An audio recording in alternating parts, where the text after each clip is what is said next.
ओम नमः सिद्धेभ्य। बहुत बहुत धन्यवाद दृढ़ता को, जिन्होंने मुझे ये संचालन का कार्य दिया। जैसा कि हम सभी को विदित है, हम सभी यहाँ पर सम्मिलित हुए हैं शाश्वत धाम के तृतीय वार्षिकोत्सव के कार्यक्रम में। जैसा कि प्रातःकालीन में पूर्व सभा में ही हमने सर्वज्ञ देव विधान का बहुत ही आनंद और उत्साह के साथ में उसमें भाग लिया। तत्पश्चात विभिन्न विद्वानों द्वारा हमने उद्बोधन सुना और आदरणीय छोटे दादा डॉक्टर हुकुमचंद जी बारिल, जो हमारे गुरु हैं, उनका हमने मार्मिक उद्बोधन का भी लाभ लिया।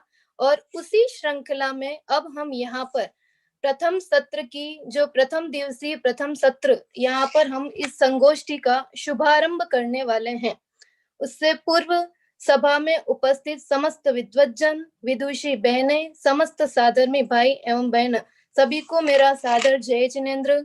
आप सभी का इस संगोष्ठी में हार्दिक स्वागत एवं अभिनंदन। इस गोष्ठी का शुभारंभ करें उससे पूर्व मैं अध्यक्षता के रूप में आदरणीय ब्रह्मचारी राजकुमारी दीदी को आमंत्रित करना चाहूंगी। राजकुमारी दीदी शायद अभी नहीं आए हैं। अंकल, अजित अंकल से निवेदन है कि हाँ, दिख गए हैं दीदी जी मुझे। चलिए, तो हम अपनी संगोष्ठी का प्रारंभ करते हैं। हमारे सामने उपस्थित है आदरणीय ब्रह्मचारी राजकुमारी जी दीदी। अध्यक्ष पद के लिए मैं उन्हें आमंत्रित करती हूँ। हम सभी जोरदार तालियों के साथ में उनका हार्दिक स्वागत एवं अभिनंदन करते हैं। आदरणीय दीदी जी के बारे में पूरा समाज, पूरा मुमुक्षु समाज चित परिचित है। दीदी के बारे में जैसा कि सभी समाज, पूरा समाज जानता है कि आत्मार्थी तीर्थ कन्या विद्या निकेतन दिल्ली में आप अध्यक्षिका पद पर रह चुकी हैं और अभी वर्तमान में आप सनावद में रह करके धर्म का प्रचार प्रसार, तत्व का प्रचार प्रसार में अपना पूरा सहयोग दे रहे हैं। और शाश्वत धाम की बालिकाओं को भी आप समय समय पर, और अभी तो निरंतर ही आप बालिकाओं की कक्षाएं ऑनलाइन ले रही हैं। और दीदी जी का जो सरल हृदय है और हम सभी के तो प्रिय हैं आदरणीय दीदी।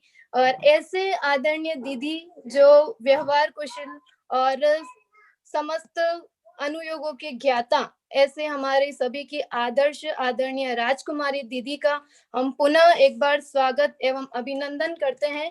वे आए और अध्यक्ष पद की सुशोभिता को बढ़ाएं। आदरणीय राजकुमारी जी दीदी। उसी क्रम में मैं आमंत्रित करना चाहूंगी मुख्य अतिथि के रूप में आदरणीय श्रीमती वीणा जी देहरादून। वीणा जी देहरादून, वे भी आए और अपने पद को ग्रहण करें। वीणा जी देहरादून के बारे में मैं बताना चाहूंगी आपको कि तीर्थधाम मंगलायतन में आपने माता पिता जो पंच कल्याणक हुआ था 2002 में, वहां पर आप माता के रूप में, भगवान की माता आप बनी थी। और देहरादून में आप निरंतर स्वाध्याय करवाती हैं और वहां का जो मंडल है, उस मंडल की आप एक शान है। पूरे समाज को, पूरे मंडल को आप बहुत ही साधर्म्य वात्सल्य के साथ में उनसे बहुत ही मिलनसार रहती हैं। ऐसे आदरणीय दीदी जी वीणा जी बहन का हार्दिक स्वागत एवं अभिनंदन करते हैं। एक बार जोरदार तालियों के साथ में हम वीणा जी का स्वागत एवं अभिनंदन करेंगे। इसी क्रम में मैं मुख्य अतिथि के रूप में आवाज देना चाहती हूँ राजेश्वरी जी बड़ौदा।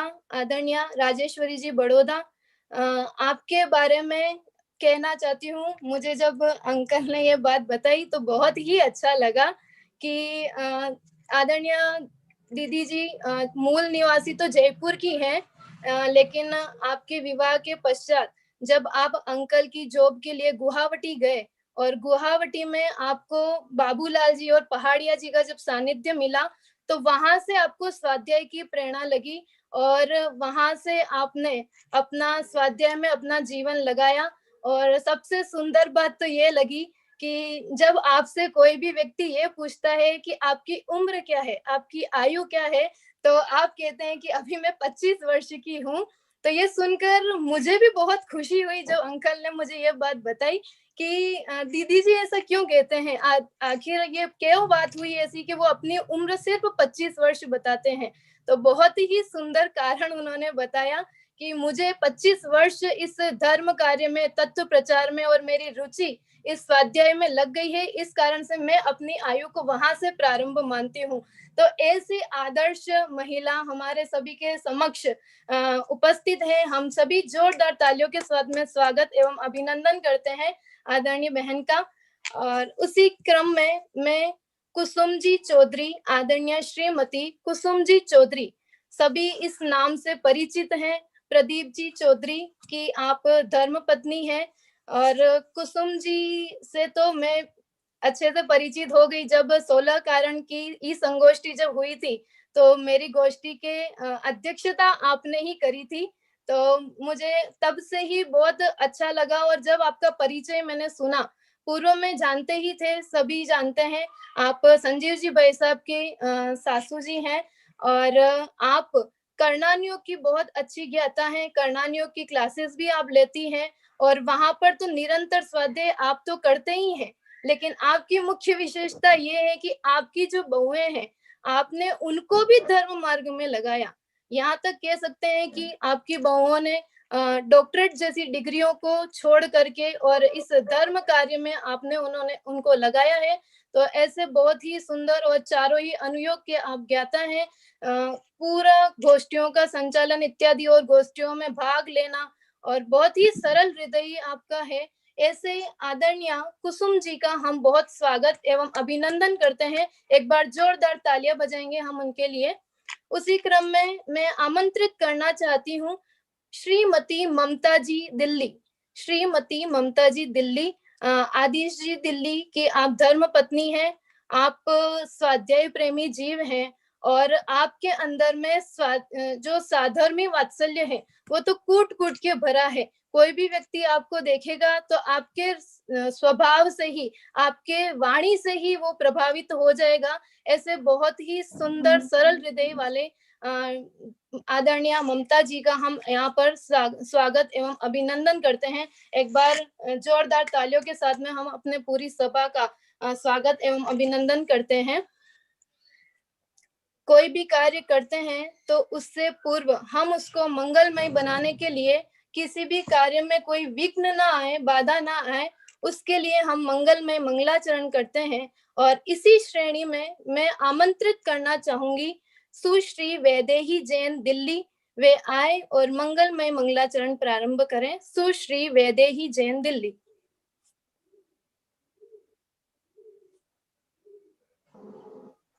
सभी को सादर जय जिनेन्द्र। अरिहंत का शरणा जिसको मिले, सिद्धों का शरणा जिसको मिले, समकित की किरण वो पाता है। सौभाग्य मिला उस चेतन को, नर भव को सफल बनाता है। अरिहंत का शरणा जिसको मिले, सिद्धों का शरणा जिसको मिले, समकित की किरण वो पाता है। सौभाग्य मिला उस चेतन को, नर भव को सफल बनाता है। हरि गीत सुनाए महिमा तेरी, यह विश्व सुने गरिमा तेरी। मुनियों ने सुनाई गाथा तेरी, मुनियों ने सुनाई गाथा तेरी। गुणगान करे कविता तेरी। नतमस्तक जब हम होते हैं, नतमस्तक जब हम होते हैं, चरणों में मन रम जाता है। सौभाग्य मिला उस चेतन को, नर भव को सफल बनाता है।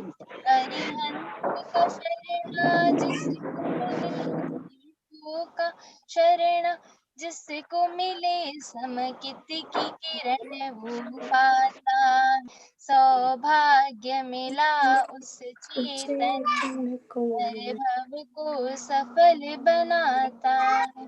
पुण्योदय से नर जन्म जिन्हें राज का हरदम साथ मिला, ओ सोने वाली जाग जरा, ओ सोने वाली जाग जरा, तेरी आत्म को अवसर ये मिला। जब भेद ज्ञान जीव करता है, जब भेद ज्ञान जीव करता है, शिवपुर का सुख पा जाता है। सौभाग्य मिला उस चेतन को, नर भव को सफल बनाता है।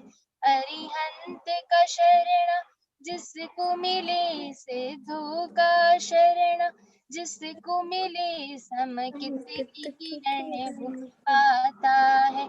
सौभाग्य मिला उस चेतन को, नर भव को सफल बनाता है। सौभाग्य मिला उस चेतन को, नर भव को सफल बनाता है। जय जय। बहुत बहुत धन्यवाद सुश्री वैदेही जैन को। आपका भी मैं परिचय देना चाहती हूँ। वैदेही आदरणीय संदीप जी शास्त्री दिल्ली वालों की सुपुत्री हैं। बहुत ही होनहार छात्रा हैं ये। ऑनलाइन जब ये सारे कार्यक्रम हम लोगों ने देखे तो पूर्व में जो फर्स्ट शिविर लगा था तब से ही परिचित हो गए, उससे पूर्व भी परिचित थे, लेकिन उनकी जो गतिविधियां हैं उन गतिविधियों से हम तब परिचित हुए। बहुत ही मधुर कंठ के ध्वनि है और बहुत ही अच्छा हृदय है उनका। बहुत ही हर कार्यक्रम में वो अपनी सहभागिता रखती है। ऐसी वैदेही को बहुत बहुत धन्यवाद। अब हम अपनी गोष्ठी का प्रारंभ करते हैं। और हाँ जी, एक मिनट, वैदेही के बारे में एक बात और मैं कहना चाहता हूँ। आज सुबह जो मैंने बात की थी तो ये वही लड़की है जो सीबीएसई में 98% पाने के बाद शास्त्री करने के लिए शाश्वत धाम आई है। लौकिक में हम तो 98% मार्क आने के बाद कितने फूल जाते हैं, और मैंने सुबह जो कहा ये वही लड़की है जिसने 98% सीबीएसई में मार्क्स पाए हैं और इस वर्ष ही उसने कनिष्ठ उपाध्याय में प्रवेश लिया है। हाँ, तो ऐसे वैदेही बहुत ही सुंदर मंगलाचरण आपने यहाँ से किया। बहुत बहुत धन्यवाद आपको।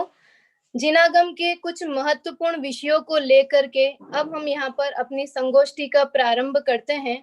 प्रथम वक्ता के रूप में मैं आमंत्रित करना चाहूंगी आदरणीय ब्रह्मचरी रजनी दीदी जी को कि वो आए। और रजनी दीदी जी का मैं परिचय भी देना चाहूंगी कि रजनी दीदी शिवपुर की मूल निवासी हैं।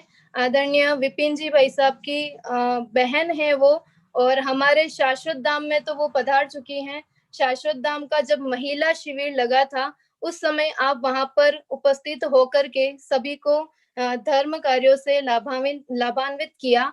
ऐसे आदरणीय रजनी दीदी जी जो अपना पूरा समय इस आत्म साधना की ओर लगा रहे हैं, पूरे तन मन से वो अपना पूरा समय इसमें देते हैं। ऐसे ब्रह्मचारी रजनी जी दीदी को मैं आमंत्रित करती हूँ। उनका विषय है मोक्ष मार्ग सहज साध्य या यत्न साध्य। आखिर क्या है ये मोक्ष मार्ग? मोक्ष मार्ग का कैसा स्वरूप है?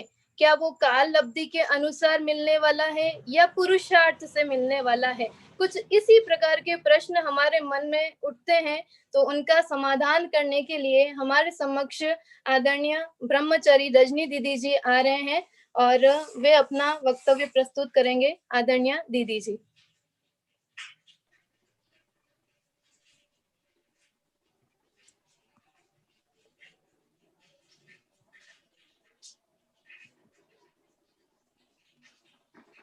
जय जिनेन्द्र सभी को।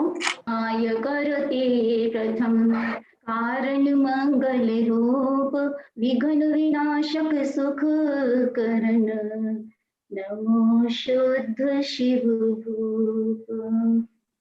प्रवर्तमान गोष्ठी में मेरा विषय है मोक्ष यत्न साध्य है या सहज साध्य। सहज साध्य शब्द सुनने पर हमें लगता है कि हमें कुछ नहीं करना पड़ेगा और मोक्ष यानी मोह का क्षय वह स्वयं हो जाएगा।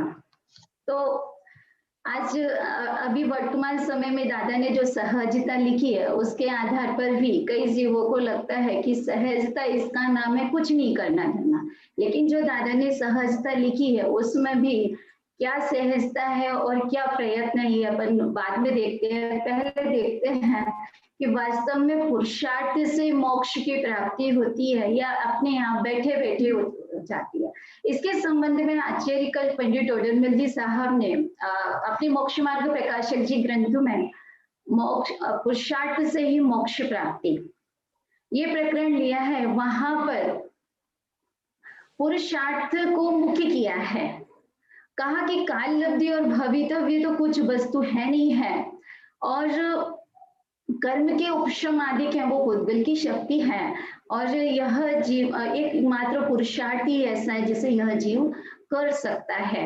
तो फिर वह प्रश्न उत्पन्न किया कि उपदेश तो सभी सुनते हैं, फिर सभी जीव पुरुषार्थ क्यों नहीं करते और फिर जो लोग पुरुषार्थ करते हैं उनको सिद्धि क्यों नहीं हो जाती है। तो वहां पर कहा कि जिस साधन से कार्य एक कार्य के होने में कई कारण होते हैं, जिस साधन से कार्य की सिद्धि होना हो यदि वो साधन मिलावे तो कार्य की सिद्धि होती ही होती है और जिस कारण के से कार्य की सिद्धि हो भी ना भी हो ऐसे कारणों को मिलावे तो अन्य कारण मिले तो कार्य की सिद्धि होती है और न मिले तो कार्य की सिद्धि नहीं होती है। फिर आगे चल करके प्रश्न उत्पन्न किया कि भाई उपदेश के अनुसार हम पुरुषार्थ करते हैं। द्रव्यलिंगी मुनिराज का उदाहरण दिया कि द्रव्यलिंगी मुनिराज इतना उत्कृष्ट पुरुषार्थ करते हैं, इसके बाद भी कार्य की सिद्धि क्यों नहीं होती है। तो वहां उत्तर दिया कि अन्यथा साधन से अन्य साधन से नहीं, जो अन्यथा कारणों को मिलाने पर साध्य की सिद्धि चाहे तो कैसे सिद्धि हो सकती है। जो कार्य सम्यक दर्शन ज्ञान चारित्र आदि रूप जो साधन कहे हैं यथार्थ कारण कहे हैं उन कारणों को मिलावे तो कार्य की सिद्धि होती ही होती है। फिर कहा कि जब जीव के तीव्र कषाय का उदय होता है तब तो वह धर्म आदि कार्यों में प्रवर्तता नहीं है, किंतु जब मंद राग का उदय होता है उस समय उसे उपदेश का निमित्त बने और जीव धर्मादि कार्यों में लगे वह पुरुषार्थ करे तो विशुद्धि बढ़ती है और क्रम क्रम से दर्शन मोह का क्षय होता है और इस प्रकार वह जीव विशुद्धि बढ़ाते बढ़ाते आगे बढ़े तो अपने लक्ष्य को प्राप्त कर सकता है, यानी तत्व की यथार्थ प्रतीति कर सकता है। तो फिर वहां शिष्य के मुख से प्रश्न डाला कि एक कर्म का उदय है,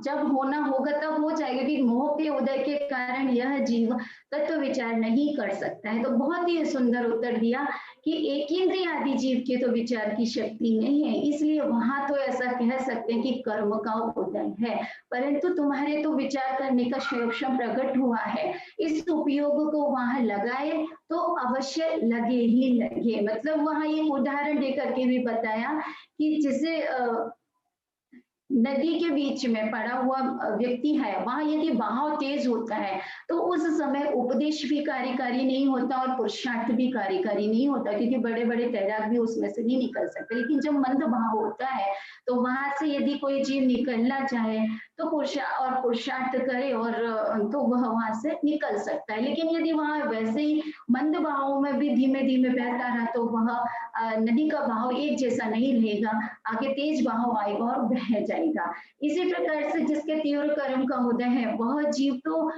उद्यम करता है तो पाप कार्यों का ही करता है, लेकिन जिसके मंद रागादि का उदय है वह जीव यदि पुरुषार्थ करे तो ऐसे अवसर में धर्मादि कार्यों में प्रवर्तन करे तो उसकी विशुद्धि बढ़ती है और तत्वों की यथार्थ प्रतीति होती ही होती है। इस प्रकार से मोक्ष मार्ग प्रकाशित जीव है, पुरुषार्थ से ही मोक्ष प्राप्ति, इस पर बहुत जोर दिया है। अब हम देखते हैं अपने परमागम जो प्रवचन सार जी है उसमें अमृत चंद्राचार्य देव ने अपने परिशिष्ट में जहाँ 47 नयों की बात की है, वहाँ 32 और 33 नंबर का जो नय है उसमें पुरस्कार नय और दैव नय। पुरस्कार नय में भी यत्न सिद्धि की बात की है कि पुरस्कार नय से यह आत्मा यत्न से कार्य की सिद्धि करने वाला होता है।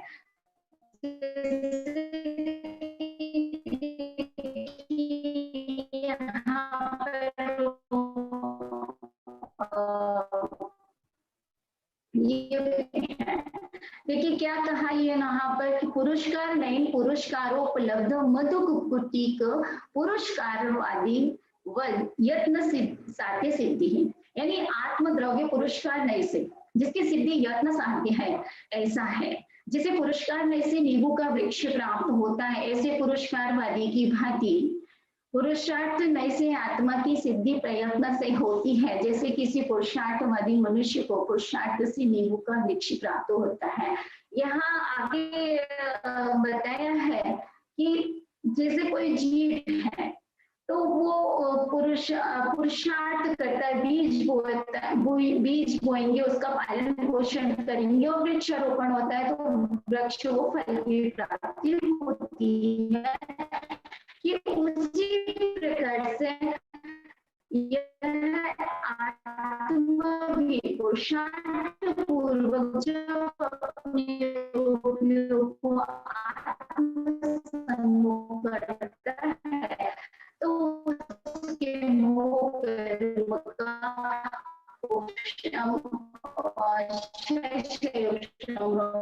उपशम और होता ही होता है। इसी प्रकार से आगे चलकर जो दूसरे नय देव नय की बात करते हैं तो वहां कहते हैं कि यह आत्मद्रव्य देव नय से जिसकी सिद्धि अयत्न साध्य है, यत्न बिना होती है, ऐसा है। पुरुषकारवादी द्वारा प्रदत्त नींबू के वृक्ष के भीतर से जिसे मानी प्राप्त हो जाता है, ऐसे तो देव ने कुछ पढ़ा, उसका पालन पढ़ा, इसके बाद उसे वृक्ष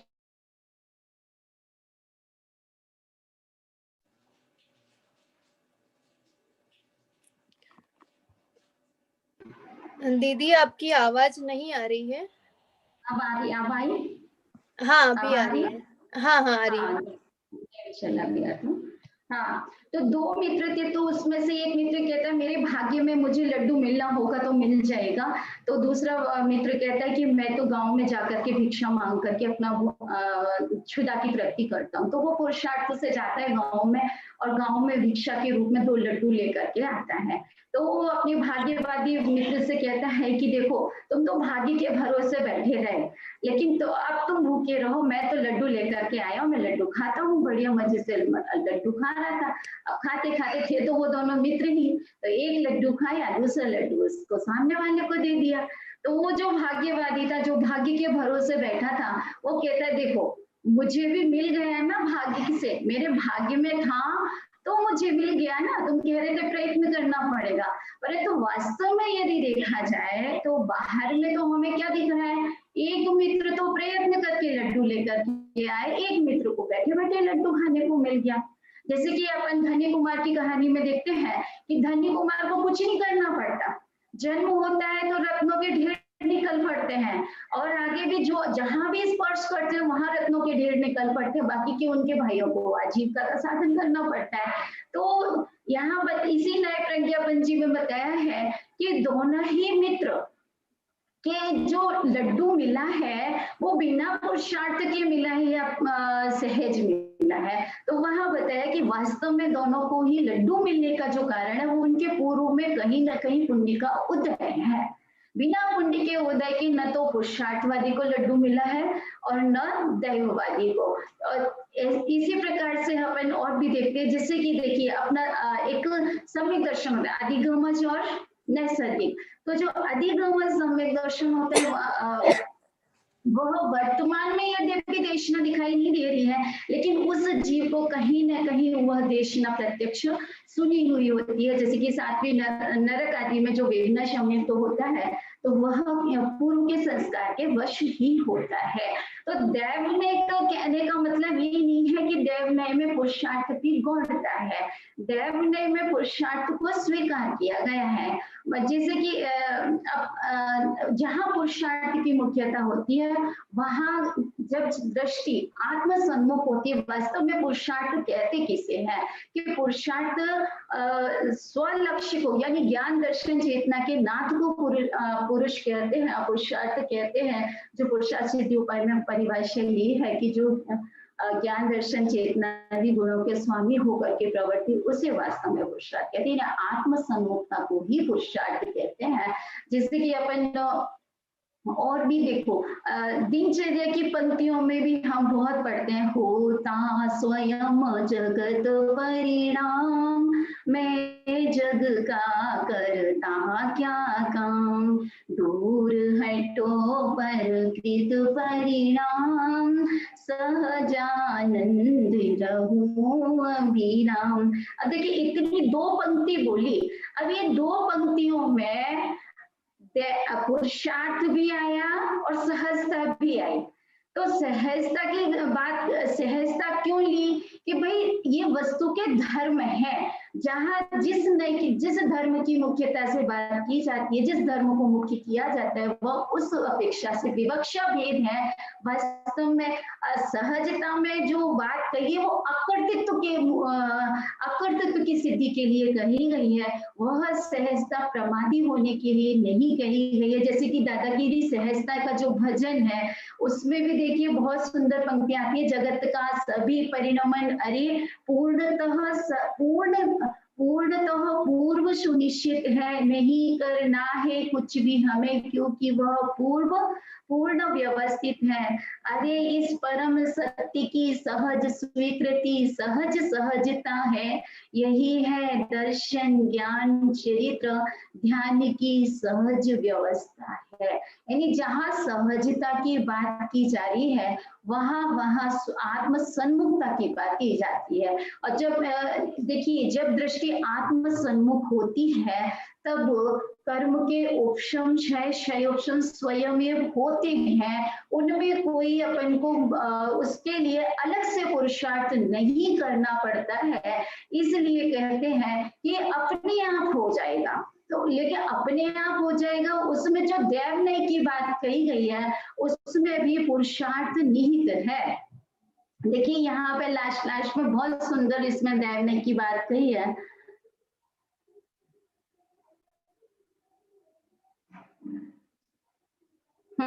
ये 2 मित्र का देखिए,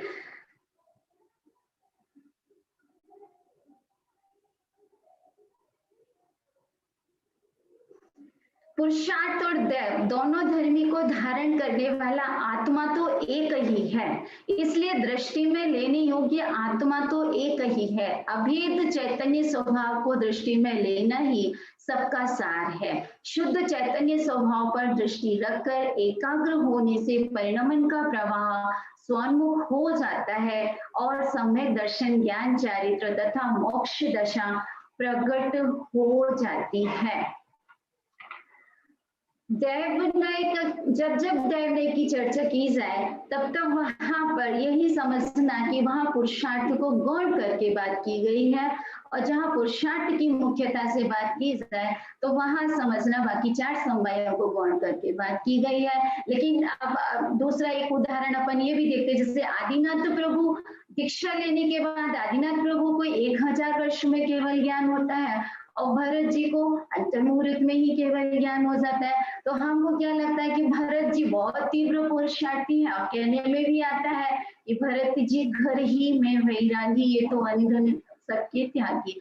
तो मतलब अब प्रश्न वहां का वही है कि क्या भरत जी ने आत्मसन्मुख होने का जो पुरुषार्थ किया था, वह पुरुषार्थ आदिनाथ प्रभु जी कर रहे हैं, लेकिन उनको अब वो केवल ज्ञान होने का समय जब आएगा तब होगा योग। जैसे कि इसके संबंध में सातवें अधिकार में पंडित जी साहब ने बहुत सुंदर उदाहरण दिया कि पुत्राधिकार इच्छुक हो गए, वो बुद्धिपूर्वक क्या करे कि विवाहाधिकारी करे, और उसके बाद कब होगा कि जब भवितव्य होगा तब स्वयं वो हो जाएगा। कि ऐसे ही कर्म के उपशम आदि के लिए क्या करे, क्या उठक पुटक करे कि कर्मों में उठक पुटक करे कि कर्म के कैसे उपशम हो, कर्म की ओर देखने से कर्म का उपशम शम नहीं होता है, बल्कि तत्व विचार पूर्वक निर्णय करना यह जीव का पुरुषार्थ है। और इसमें बुद्धि लगाएगा, अब उसके कर्म के उपशम क्षय जब होने होंगे तब हो जाएंगे। उस ओर विकल्प न करके आत्म स्वभाव की ओर दृष्टि करने का ही मुख्य प्रयोजन है। ये दोनों ही धर्म एक ही वस्तु में यानी आत्मा में ही पाए जाते हैं, किसी भिन्न वस्तु में नहीं पाए जाते। यह बताने के लिए यह दैवनय और पुरुषार्थ नय की बात कही है। और इस प्रकार से मेरा यह विषय समाप्त होता है। ओम नमः शिवाय। बहुत बहुत धन्यवाद आदरणीय, बहुत बहुत धन्यवाद आदरणीय दीदी जी को, जिन्होंने बहुत ही सुंदर सरल शब्दों में, सरल भाषा में अपना वक्तव्य प्रस्तुत किया और अनेक उद्धरणों के माध्यम से हमें इस बात को समझाने का प्रयत्न किया कि वास्तव में मोक्ष मार्ग सहज साध्य है या यत्न साध्य है। हम पुरुषार्थ करते हैं, लेकिन हम इस बात से स्वच्छंदी होकर के भी कभी कभी बैठ जाते हैं कि जब काल लब्धि होगी तब हो जाएगा, जब होना होगा तब हो जाएगा। और फिर ऐसे में हम पंक्तियां भी स्मरण करते हैं, जो होना है सो निश्चित है, केवल ज्ञानी ने गाया है। लेकिन वास्तव में हमारा पुरुषार्थ उग्र होना चाहिए। यदि हमारा पुरुषार्थ रहेगा तो हम भी उस मुक्ति की प्राप्ति कर सकते हैं। ऐसा बहुत ही सुंदर उद्बोधन आदरणीय दीदी जी के द्वारा हमें मिला। दीदी जी से एक निवेदन है कि वो हमारी शाश्वत धाम की बालिकाओं के लिए अपना समय निकाले। हम सभी जानते हैं कि आपका जो शेड्यूल है, आपका जो समय सारणी है, वो बहुत ही व्यस्त है, लेकिन फिर भी आपसे विनम्र निवेदन करते हैं कि आप हमारे शाश्वत धाम में पधारें और हमारी बालिकाओं को अपना समय दें। आपका ये कीमती समय हम सभी को प्राप्त हो, ऐसा विनम्र अनुरोध करती हूँ मैं आपसे। इसी श्रृंखला में मैं, हाँ दीदी जी आप कुछ कहना चाहते हैं? नहीं, मैं सोचूंगी, विचार करूंगी, जैसे जी जी बिल्कुल बिल्कुल। हाँ, अभी तो वैसे भी काफी समय है। जब हमारी बालिकाएं घर से पुनः आ जाएगी तब हम फिर से आपको पुनः याद करेंगे। इसी श्रृंखला में हम आगे बढ़ते हैं द्वितीय वक्ता की ओर। द्वितीय वक्ता हमारे श्रीमती अमिधरा जी उज्जैन। आपका परिचय मैं देना चाहती हूँ। जांजरी परिवार से कौन परिचित नहीं है, पूरा मुमुक्षु समाज जांजरी परिवार से परिचित है। अमिधरा जी विमल दादा, आदरणीय विमल दादा जी की बहू है। और अमिधरा जी अपना जो कार्यक्रम है, गोष्ठियां हैं, भक्ति इत्यादि समस्त कार्यक्रमों में अपनी सहभागिता निभाती है। और ऐसे ही बहुत अभी जैसे कि शिखर जी की संगोष्ठी हुई थी, उसमें भी आपने अपना वक्तव्य प्रस्तुत किया। तो ऐसे आदरणीय श्रीमती अमिधरा जी का वक्तव्य हम यहाँ पर सुनेंगे। आपका विषय है निमित्त का कर्तृत्व या अकर्तृत्व, निमित्त करता है या नहीं है। इस संदर्भ में आपका मार्मिक उद्बोधन हम यहाँ से सुनेंगे। मैं निवेदन करती हूँ कि आप आए और अपना विषय प्रस्तुत करें। ओम नमः सिद्धेभ्य। सादर जय जिनेन्द्र। शाश्वत धाम के तृतीय वार्षिक महोत्सव के इस सुंदर आयोजन में सभी आयोजकों को बहुत बहुत धन्यवाद और बहुत सारी बधाइयाँ। आज के इस महिला संगोष्ठी पे मेरा विषय है निमित्त कर्तृत्व या अकर्तृत्व। निमित्त, जो पदार्थ स्वयं कार्य रूप परिणमित न हो परंतु कार्य की उत्पत्ति में अनुकूल होने का जिस पर आरोप आ सके, उस पदार्थ को निमित्त कारण कहते हैं। जैसे घड़े की उत्पत्ति में कुंभकार, दंड, चक्र आदि निमित्त कारण हैं। निमित्त के पर्यायवाची नाम भी हैं मात्र, प्रभाव, असर, बलाधान, प्रेरक, सहायक, ऐसा श्री तत्वार्थ सारजी में बताया है। कारण, प्रत्यय, हेतु, साधन, सहकारी, उपकारी आदि नाम भी आगम में बताए हैं। निमित्त के दो भेद हैं, प्रेरक निमित्त, उदासीन निमित्त। इच्छावान और क्रियावान द्रव्यों को प्रेरक निमित्त कहते हैं। इच्छा शक्ति से रहित या निष्क्रिय द्रव्य उदासीन निमित्त कहलाते हैं। निमित्त का ज्ञान क्यों कराया जाता है, आइए हम देखें। क्योंकि अनादि से ही मिथ्या दृष्टियों ने निमित्त को ही आश्रय माना है। निमित्त का आश्रय छुड़ाने के लिए निमित्त का ज्ञान कराया है। जहां उपादान होता है वहां निमित्त होता ही है, इसलिए निमित्त का ज्ञान कराया है। आइए एक प्रसिद्ध दोहे के माध्यम से हम इसे समझते हैं। गुरु उपदेश निमित्त बिन उपादान बलहीन, जो नर दूजे पाव बिन चलवे को अधीन। यह मान्यता सत्य नहीं है। ऐसा बताने के लिए श्री गुरु दोहे से उत्तर देते हैं। ज्ञान नैन किरिया चरण, दो शिव मगधार, उपादान निहचे जहां तहां निमित्त व्यवहार। कोई प्रश्न करते हैं कि क्षायिक सम्यक दर्शन की प्राप्ति तीर्थंकर या केवली के पादमूल में होती है। ऐसा नियम आगम में आया है। तीर्थंकर थे तब ही क्षायिक सम्यक दर्शन होता था। अभी पंचम काल में केवली भगवान का अभाव है, इसलिए तो क्षायिक सम्यक दर्शन नहीं होता। निमित्त से ही कार्य होते हुए दिख रहा है। लेकिन तीर्थंकर यदि जीवों को क्षायिक सम्यक दर्शन की प्राप्ति कराने वाले होते तो सब जीवों को होना चाहिए था। वीतरागी भगवान एक भक्त पर प्रसन्न हो और अन्य पर नहीं, यह बात तो तीन काल में भी संभव नहीं हो सकती। निमित्त का कोई भी निषेध नहीं कर रहा, निमित्त के कर्तृत्व का निषेध किया जा रहा है। और कहते हैं, जैसे मैंने उंगली हिलाई, उंगली में अनंत पुद्गल परमाणु हैं, उसमें प्रत्येक परमाणु की हिलने की अर्थात क्षेत्र से क्षेत्रांतर की क्रिया उसके स्वयं की उपादान से हुई। अतः यह प्रश्न है कि जीव ने इच्छा की तभी तो उंगली हिली। देखो, मैं जब चाहूं उंगली हिला सकती हूं। हाँ, पर यदि जैसे पैरालिसिस हो गया, ऐसे व्यक्ति को उंगली हिलाने की बहुत इच्छा है, फिर वो उंगली क्यों नहीं हिला सकता? यही तो जिनागम में बताया है कि उसकी योग्यता नहीं होती तब नहीं हिलती, और जब उंगली हिलती है तब अपनी योग्यता से ही हिलती है, जीव की इच्छा से नहीं हिलती। एक बात और है, अगर किसी को कंपवात का रोग हो गया तो पीड़ित मनुष्य की उंगलियां, हाथ, पैर उसकी इच्छा से विरुद्ध हिलते हैं। अब वो चाहे कि वो ना हिले, लेकिन वे तो निरंतर हिलते हैं। वो उस कंपन से परेशान हो जाता है।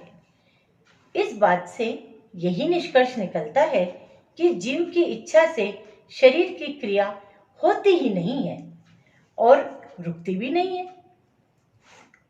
और इष्टोपदेश ग्रंथादिराज में भी यह कथन आया है, अज्ञ को उपदेश आदि निमित्तों द्वारा विज्ञ नहीं किया जा सकता है और विज्ञ को अज्ञ नहीं किया जा सकता है।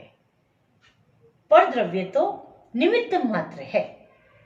आचार्य कुंद देव ने समय सार ग्रंथादि राज में बंद अधिकार में कहा है, मैं सुखी करता दुखी करता हूँ जगत में अन्य को, यह मान्यता अज्ञान है, क्यों ज्ञानियों को मान्य हो।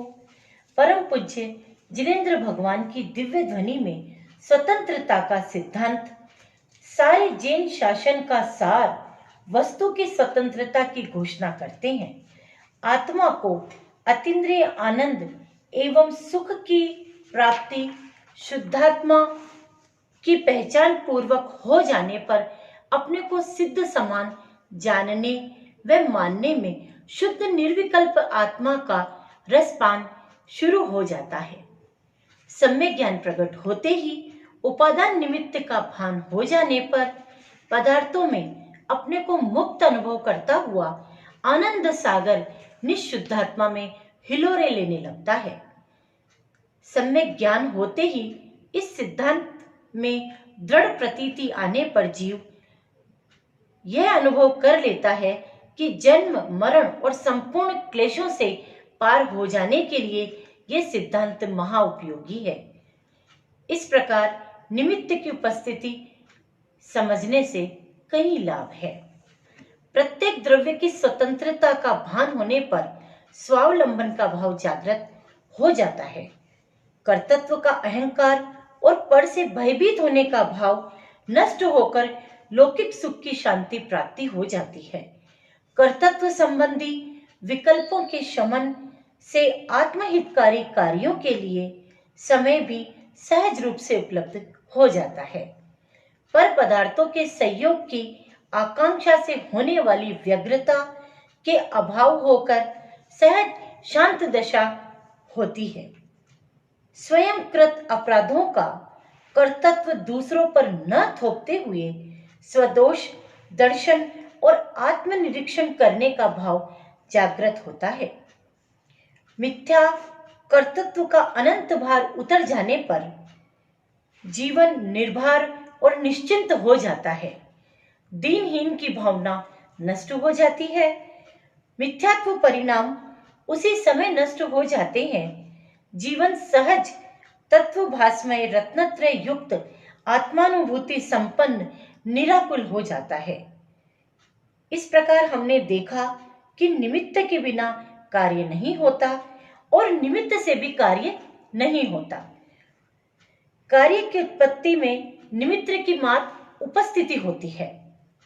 निमित्त अकर्ता इसलिए है कि निमित्त कार्य में व्याप्तता नहीं है। पूज्य गुरुदेव श्री से किसी ने पूछा कि 50% कार्य उपादान से होता है और 50% कार्य निमित्त से होता है, ऐसा आप कहो।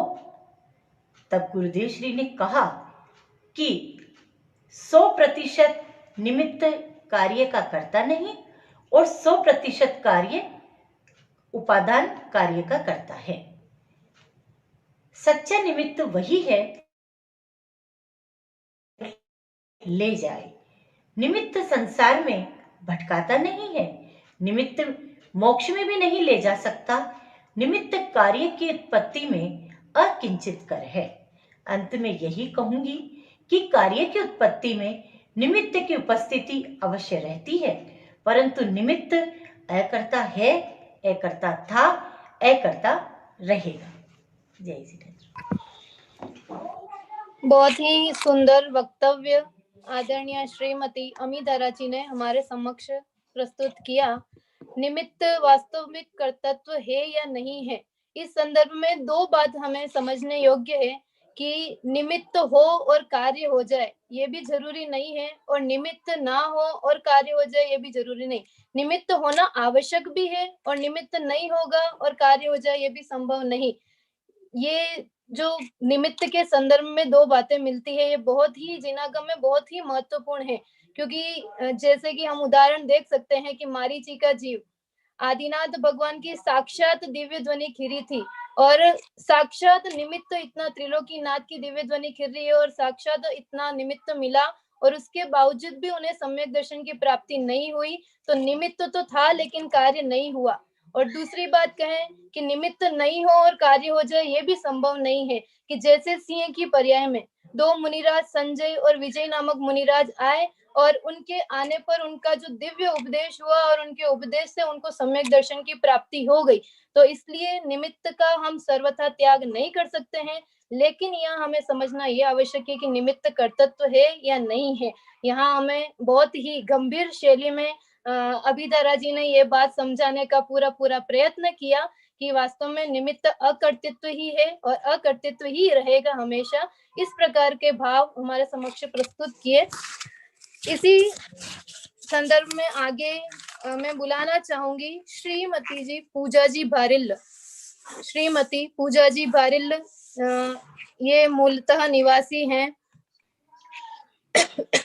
ये आपका विवाह जयपुर में हुआ है, भारिल्ल परिवार में हुआ है। आप भारिल्ल परिवार की पुत्र वधू हैं और पूजा जी से तो हम सभी बहुत ही परिचित हैं, चूंकि स्मारक में रहने को मिला। टोडरमल स्मारक में हम रहे और वहां पर पूजा चाची कहकर की हम बुलाते थे। पूजा चाची पूरे पंच कल्याणक में हमने उनके साथ में बहुत अच्छे से तैयारी करी और कभी भी ऐसा नहीं होता था कि वो हमें अच्छे से प्रैक्टिस नहीं कर रहे हैं या कुछ भी ऐसा गलत हमारे से हो जाता था तो कभी ऊंची आवाज में हम लोगों से कभी बात नहीं करी। ऐसे बहुत ही सुंदर व्यक्तित्व की धनी है, बहुत ही सरल स्वभावी है और जीवन में तत्व का बहुत ही उनके तत्व प्रचार की उनको बहुत ही भावनाएं रहती है उनके अंतर में। उज्जैन झांझरी परिवार से ही परिवार की आप सुपुत्री हैं और बचपन से ही आपको तत्व ज्ञान मिला और तत्व ज्ञान की रुचि से आप अनेक गोष्ठियों में भी अपनी सहभागिता निभाती हैं और आज भी इस संगोष्ठी में आपकी सहभागिता हमें मिली है। आपका विषय है जीव राग का करता है या अकर्ता है। इस संदर्भ में आप अपने विचार यहाँ पर प्रस्तुत करेंगे। मैं निवेदन करती हूँ श्रीमती पूजा जी भारिल्ल से वे आए और अपना विषय प्रस्तुत करें। जय जिनेन्द्र। विषय सभी पंच परमेश्वरी भगवंतों को नमस्कार करते हुए स्मरण करते हुए आज की चर्चा प्रारंभ करते हैं। जीव राग का करता है या अकर्ता है। सबसे पहले विषय सुन के ही लगता है कि कोई बहुत गूढ़ आध्यात्मिक विषय की चर्चा चलने वाली है, क्योंकि कर्ता अकर्ता शब्द जहां भी आ जाता है तो आधे लोगों को तो लगता है बहुत कठिन विषय चलने वाला है, किंतु आप यकीन मानिए हम बहुत ही सरल तरीके से एक नाटकीय रूप में नाटक समय सार का ही आधार लेकर इस बात को समझने का प्रयत्न करेंगे। पहले तो जीव राग का कर्ता या अकर्ता, 4 शब्द आए हैं, जीव राग कर्ता अकर्ता। तो उन शब्दों को समझते हैं। जीव अर्थात ज्ञानानंद स्वभावी आत्मा। ज्ञानानंद स्वभावी आत्मा अर्थात मेरी चर्चा यहाँ पर चलने वाली है कि मैं राग को करता हूं या नहीं करता हूं। दूसरा शब्द है राग। तो राग में मात्र राग ही नहीं लेना है, राग में हमें सभी भाव कर्म मतलब जो चैतन्य के विकार हैं वो सारे ही भाव, राग द्वेष मोह हास्य रति अरति सारी कषाएं। तो यहाँ पर राग क्यों लिया कि द्वेष का करता तो हम आप में से शायद ही कोई होगा जो अपने को मानता हो। मुझे गुस्सा आ जाता है ना, तो मैं क्या कहती हूँ कि ये बच्चे मुझे गुस्सा दिला देते हैं, मैं तो गुस्सा करना चाहती ही नहीं हूँ, मैं गुस्सा करती नहीं हूँ, बहुत शांत स्वभाव की हूँ मैं। पर ये सामने वाले बच्चे बहुत बिल्कुल सुनते नहीं है, सारा दिन टीवी देखते हैं, इसलिए मुझे गुस्सा आ जाता है। तो आचार्य भगवंतों को भी समझ में आता था कि द्वेष से तो अपने को अकर्ता सब मान लेंगे, किंतु राग का करता कि भगवान की भक्ति करने का राग हो रहा है, स्वाध्याय करने का राग हो रहा है, छठ आवश्यक पालन का राग हो रहा है, उस राग का कर्ता भी जीव नहीं है, मैं नहीं हूं। तो राग शब्द में हम यहाँ सभी भाव कर्मों को, सभी विकारी भावों को लेंगे। तीसरा शब्द है कर्ता। कर्ता शब्द का अर्थ होता है करने वाला। कैसे करने वाला कि स्वतंत्रता से जो करता है उसे कर्ता कहते हैं। जबरदस्ती करवा के, प्रेशर में डलवा के अगर किसी से कोई काम करवाया जाए तो वो उस कार्य का कर्ता नहीं होता है। तो इस तरह हमारा विषय क्या हुआ कि मैं भाव कर्मों को करता हूं या नहीं करता हूं, यह हमारे पास प्रश्न उपस्थित हुआ। फिर अब हम जो आज ये बात चर्चा करने वाले हैं, ये नाटक समयसार ग्रंथ के सर्व विशुद्ध अधिकार द्वार के आधार पर करने वाले हैं। हम यहाँ पर एक अदालत बुलाएंगे, क्योंकि राग एक अपराध है उस अपराध के कारण हमें बहुत दुख अनंत भवों तक परिभ्रमण करना पड़ता है ना। तो इसलिए यहाँ पर हम एक अदालत बुलाएंगे और अदालत में इस चीज को सिद्ध करेंगे कि राग का कर्ता कौन है। 6 द्रव्य होते हैं, जीव, पुद्गल, धर्म, अधर्म, आकाश और काल। तो सबसे पहले धर्म, अधर्म, आकाश और काल द्रव्यों को अदालत में बुलाया गया। तो वो चारों द्रव्य जैसे ही अदालत में आए और खड़े हो गए अदालत में आकर, तो आचार्य भगवंतों ने कहा कि ये राग के कर्ता नहीं है, क्योंकि ये चारों द्रव्य तो क्रियावान भी नहीं है और इच्छावान भी नहीं है, तो ये तो राग को कर नहीं सकते। तो उन चारों द्रव्यों को बाइज्जत बरी कर दिया गया। अब बचे 2 द्रव्य, जीव और पुद्गल द्रव्य। तो जीव और पुद्गल द्रव्य ने कहा ये चारों छूट गए हैं। तो उन्होंने भी क्या दलील की कि हम दोनों भी राग को नहीं करते हैं, राग तो अपने आप उत्पन्न हो जाता है। कई बार हम भी ग्रंथ पढ़ के ऐसा होता ना कि होने की योग्यता थी इसलिए राग उत्पन्न हो गया। तो ऐसे ही जीव पुद्गल ने ये चीज कह दी कि राग अपने आप उत्पन्न हो जाता है, हम उत्पन्न नहीं करते। तो वहां पर क्या तर्क दिया गया कि कोई कार्य होता है तो उसका कर्ता अवश्य होता है। कार्य हो और कोई कर्ता नहीं हो, ऐसा नहीं हो सकता। हम प्रैक्टिकल लाइफ में भी देखें कि अगर खाना बन रहा है तो आकाश में से ऐसे रोटियां गिरती हैं ऊपर से, क्योंकि रोटी बनी है, चपाती बनी है, तो निश्चित ही किसी महिला ने, आटे ने, चकला बेलन ने, वो एक निमित्त उपादान का विषय है कि किसने बनाई, किंतु कोई न कोई कर्ता अवश्य होता है। तो इससे कि जीव और पुद्गल भी कर्ता नहीं है, इस बात को खारिज कर दिया गया। अब उन जीव और पुद्गल ने सोचा कि हम दोनों गतियों में घूमना पड़ेगा, दुख उठाना पड़ेगा। तो उन दोनों ने क्या किया कि दोनों ने सोचा हम मिलकर इस अपराध का बोझ अपने सर पर ले लेते हैं। किस अपराध का?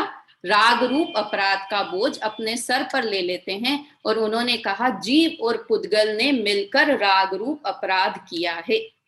तो आचार्य भगवंत ने स्टॉप किया कि नहीं, ऐसा भी नहीं हो सकता कि जीव और पुद्गल मिलकर राग रूप अपराध करें। क्या लॉजिक दिया, क्या तर्क दिया कि जब भी कोई कार्य होता है तो उसका कर्ता एक समय पर एक ही द्रव्य होता है। चपाती, फिर से चपाती बनाते हैं, चपाती बने, एक ही चपाती एक ही समय पर एक साथ 2 महिलाएं नहीं बना सकती। एक ही कार को एक समय पर 2 आदमी नहीं चला सकते।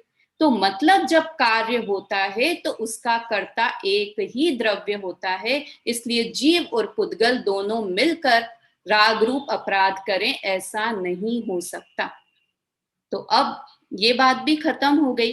तो फिर बोला कि पुद्गल क्या इस राग अपराध का करता है? तो पुद्गल को कटघरे में बुलाया गया। तो आचार्य भगवंत ने कहा कि पुद्गल भी राग भाव का करता नहीं है। और लॉजिक तर्क क्या प्रस्तुत किया कि अगर राग रूप अपराध पुद्गल करे तो उस अपराध का फल, अगर कोई गलती होती है, कोई कार्य किया, तो उसका पनिशमेंट, उसकी शाबाशी भी उसी को मिलती है ना, तो उसका भोक्ता भी पुद्गल को होना चाहिए। तो राग रूप अपराध का भोक्ता पुद्गल नहीं होता, क्योंकि वो सुख दुख नहीं भोगता, अनुकूलता प्रतिकूलता पुद्गल को नहीं भोगनी पड़ती, इसलिए पुद्गल भी राग रूप अपराध का कर्ता नहीं है। तो इसके लिए हम फिर वापस से चपाती, आप सोचेंगे बार बार चपातियां ही क्यों बना रहे हैं हम, क्योंकि खाना हम जितने भी यहाँ बैठे हैं ना, या तो स्टूडेंट हैं या महिलाएं हैं या पुरुष हैं, सब चपाती से परिचित हैं। अगर पढ़ाई का उदाहरण दूंगी तो सिर्फ स्टूडेंट्स के लिए हो जाएगा, बच्चों को पालन पोषण का दूंगी तो सब महिलाएं पुरुष। तो इसलिए खाना सब लोग खाते हैं, अच्छे से खाते हैं और खिलाते हैं।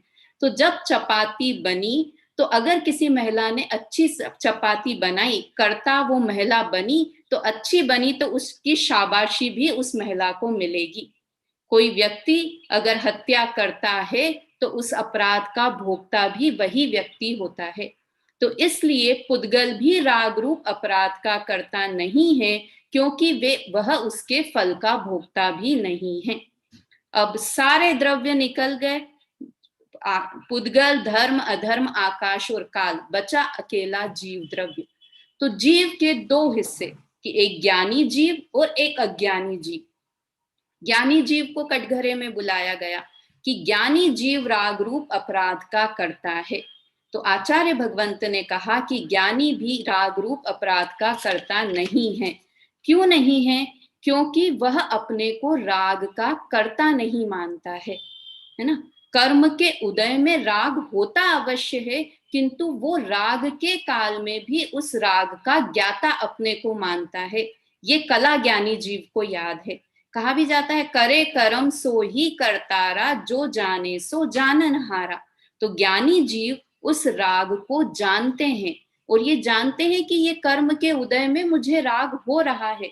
जिस समय पर राग है उसी समय में उस राग का ज्ञान भी है, तो वे अपने को उस ज्ञान का कर्ता मानते हैं। इसीलिए वे उसके फल को, जो राग का कर्ता होने का फल मिलता है, सुख दुख, अनुकूलता प्रतिकूलता, उसके भोक्ता भी ज्ञानी जीव नहीं होते हैं। तो अब अंत में कौन बच गया? कि मिथ्या दृष्टि अज्ञानी जीव। उसे कटघरे में बुलाया गया कि राग रूप अपराध के कर्ता क्या ज्ञानी, मिथ्या दृष्टि अज्ञानी जीव हैं? तो आचार्य भगवंतों ने कहा कि हाँ, अज्ञानी जीव ही राग रूप अपराध का करता है, क्योंकि वह जो सहज परिणमन संसार में चल रहा है जगत का, उसका कर्ता स्वयं को मानता है। कहने के लिए हम कह दें कि नहीं नहीं, हमको तो पता है सब चीजें अपने आप होती है, किंतु हमारी मान्यता में मैं अभी भी दृढ़ माने हुए हूं कि मैं अपने बच्चों का पालन पोषण करती हूँ। आज सुबह जो टेस्टी डोसा बनाया था वो मैंने ही बनाया था। बोलने के लिए कुछ भी बोल दूं, किंतु मान्यता हमारी अंदर से इतनी स्ट्रांग है कि ये मानते हैं मिथ्या दृष्टि जीव कि मैं ही जगत को परिणमन कराता हूं।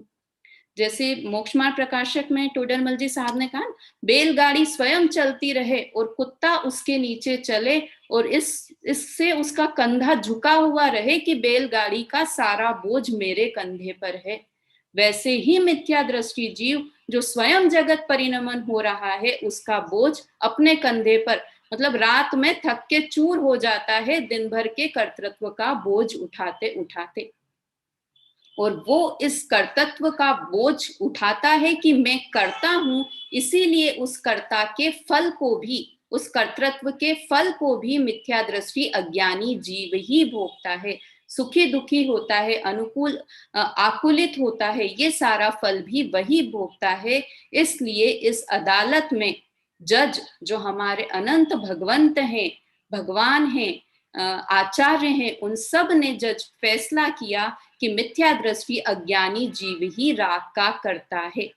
जो मोक्ष मार्ग प्रकार, ये नाटक समय सार ग्रंथ में जो छंद आया है वो इस प्रकार है, चेतन करता भोगता मिथ्या मगन अजान, नहीं करता नहीं भोगता निश्चय सम्यकवान। अर्थात जो आत्मा करता भोगता है वह मिथ्या दृष्टि अज्ञानी है, और जो न अपने को करता और न भोगता मानता है वह ज्ञानी सम्यक दृष्टि जीव है। देखो यहाँ पर एक बात और है कि हम कई बार शादवाद पढ़ते हैं, तो शादवाद का अर्थ ये नहीं है कि आधे ज्ञानी जीव तो अकर्ता है और अज्ञानी जीव करता है। ये हमने शादवाद लगा दिया, 50-50% बांट दिया। तो ऐसा नहीं होता। शादवाद अनेकांत एक ही वस्तु पर घटित होता है। तो आत्मा को कभी कर्ता कभी अकर्ता कहा जाता है, वो एक नए विवक्षा है कि आत्मा रागादि भाव कर्मों का द्रव्य स्वभाव की अपेक्षा से सर्वथा अकर्ता ही है। और ज्ञानी सम्यक दृष्टि जीव द्रव्य स्वभाव को समझते हैं, इसलिए वे कर्म के अकर्ता हैं। और पर्याय अपेक्षा से कर्म का संयोग होने से आत्मा रागादि भावों का पूरी तरह से करता है। और अज्ञानी मिथ्या दृष्टि जीव अपने को पर्याय जितना ही मानता है, इसलिए वह मिथ्या दृष्टि अज्ञानी जीव कर्मों का कर्ता कहा जाता है। अब हम अपने लिए क्या समझें? तो अपने लिए ये समझें कि अगर हम अपने को रागादि भावों का कर्ता नहीं मानते हैं, आप लोग नहीं मानते हैं, मैं नहीं मानती हूं, तो हम सब शाबाशी के पात्र हैं, क्योंकि हम सम्यक दृष्टि जीव की श्रेणी में हैं। और अगर हम अपने को इन सारे विभाव भावों के सारे शुभ अशुभ जितने भी भाव लगा सकते हैं ना, जितने भी भाव हमारे दिमाग में इस समय आ रहे हैं कि हमें लगता है मैं ये करता हूँ, ये भाव करता हूँ, उन सब भावों के कर्ता, विकारी भावों के कर्ता अपने आप को मानते हैं, तो हम अज्ञानी मिथ्या दृष्टि हैं। तो हैं तो दुखी होना है, दुखी नहीं होना है। हमारे पास मार्ग है, हम अपने को अकर्ता माने, तभी हम समझें कि हमने इस गोष्ठी में इस चर्चा को समझा सुना है। तो हम सभी अपने अकर्ता स्वभाव को समझकर सम्यक दृष्टि ज्ञानी बने। इसी मंगल भावना से जय जिनेन्द्र। बहुत बहुत धन्यवाद पूजा जी को, जिन्होंने इस प्रकार के भाव हमारे समक्ष व्यक्त किए। हे भव्य जन तुम जान लो, परमार्थ से यह आत्मा, निज भाव को करता तथा निज भाव को ही भोगता। कि यह जीव वास्तव में इन रागादि भावों का करता है या नहीं है। तो संवाद शैली के माध्यम से बहुत ही सुंदर तरीके से आपने इस विषय को समझाने का प्रयत्न किया, और हम आशा करते हैं कि आप सभी को ये विषय समझ में आया होगा कि वास्तविकता में हमें जो ये दुख की प्राप्ति है, वो दुख का कारण एकमात्र हमारा कर्तृत्वपना ही है कि इन रागादि भावों को, मोह राग द्वेषादि विकारी भावों को हम अपना मानते हैं, और इस कारण से हम निरंतर दुखी होते हैं और संसार में परिभ्रमण कर रहे हैं। तो उसका उपाय भी पूजा जी ने बताया कि हम यदि अपने अकर्तृत्व स्वभाव को पहचानेंगे, अपना जो अकर्ता स्वभाव है, ऐसे शक्तियां जो हमारे अंतर में हैं, उन शक्तियों की पहचान करेंगे, तो हमें भी वो आत्मानुभूति करके उस आत्म तत्व की, ध्रुव तत्व की प्राप्ति हो सकती है। अंत में अंतिम वक्ता के रूप में मैं आमंत्रित करना चाहूंगी शाश्वत प्रज्ञा शास्त्री।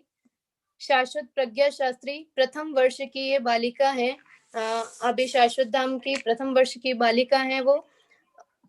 आपका परिचय श्रीमान सुरेश जी शास्त्री गुना, उनकी आप सुपुत्री हैं, और चूंकि उनके घर में सभी प्रज्ञा भी शास्त्री हैं, और उनके दीदी, उनके जिया जी सभी शास्त्री हैं, पूरा शास्त्री परिवार का संयोग उन्हें मिला हुआ है। ऐसे परिवार में वो पल रही है, और शाश्वत धाम की बालिका है, तो वहां के भी संस्कार उनमें है।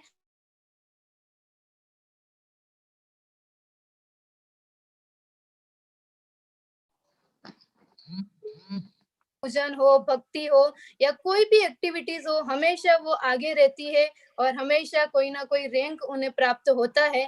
तो ऐसे शाश्वत प्रज्ञा शास्त्री को मैं यहाँ पर बुलाना चाहूंगी, जिनका विषय है मोक्ष मार्ग में पुण्य की हेयता या उपादेयता। इस संदर्भ में आप आए और अपने विचार प्रस्तुत करें। सुश्री प्रज्ञा शास्त्री।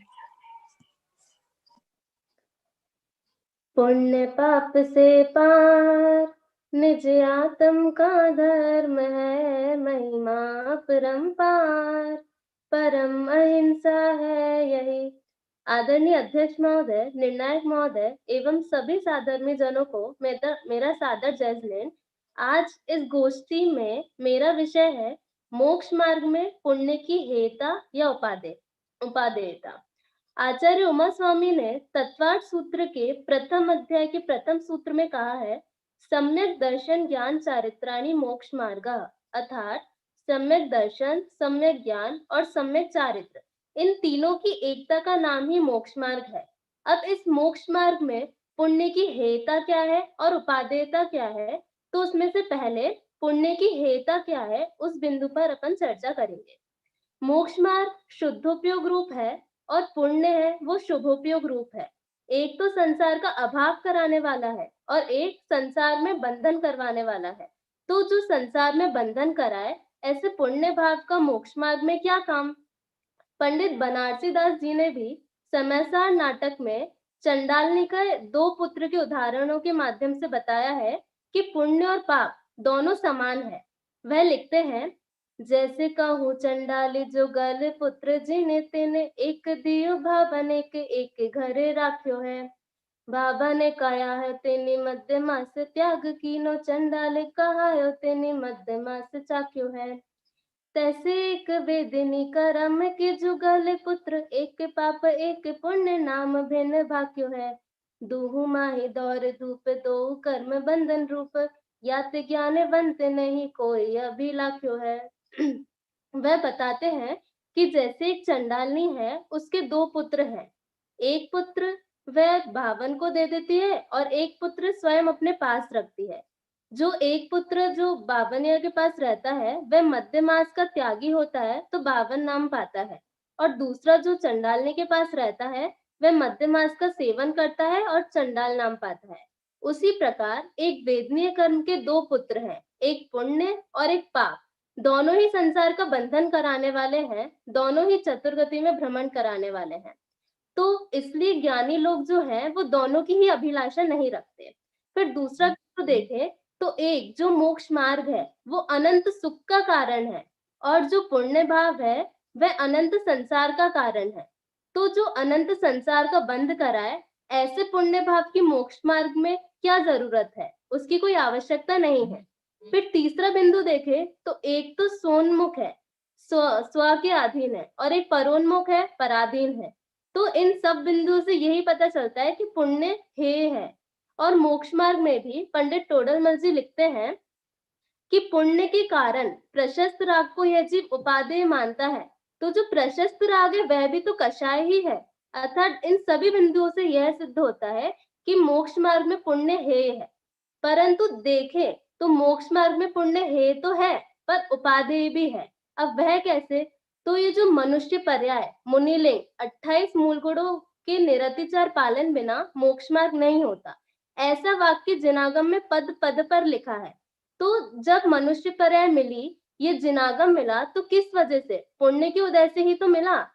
पंडित श्रीमद राजचंद्र जी ने भी अपने अमूल तत्व विचार में लिखा है, बहु पुण्य पुंज प्रसंग से शुभ देह मानव का मिला, तो भी अरे नर जन्म का फेरा न एक कभी टला। कि ये जो मनुष्य पर्याय मिली वह ऐसे ही नहीं मिल गई, बहुत पुण्य किया होगा तभी ये मनुष्य पर्याय हमें मिली।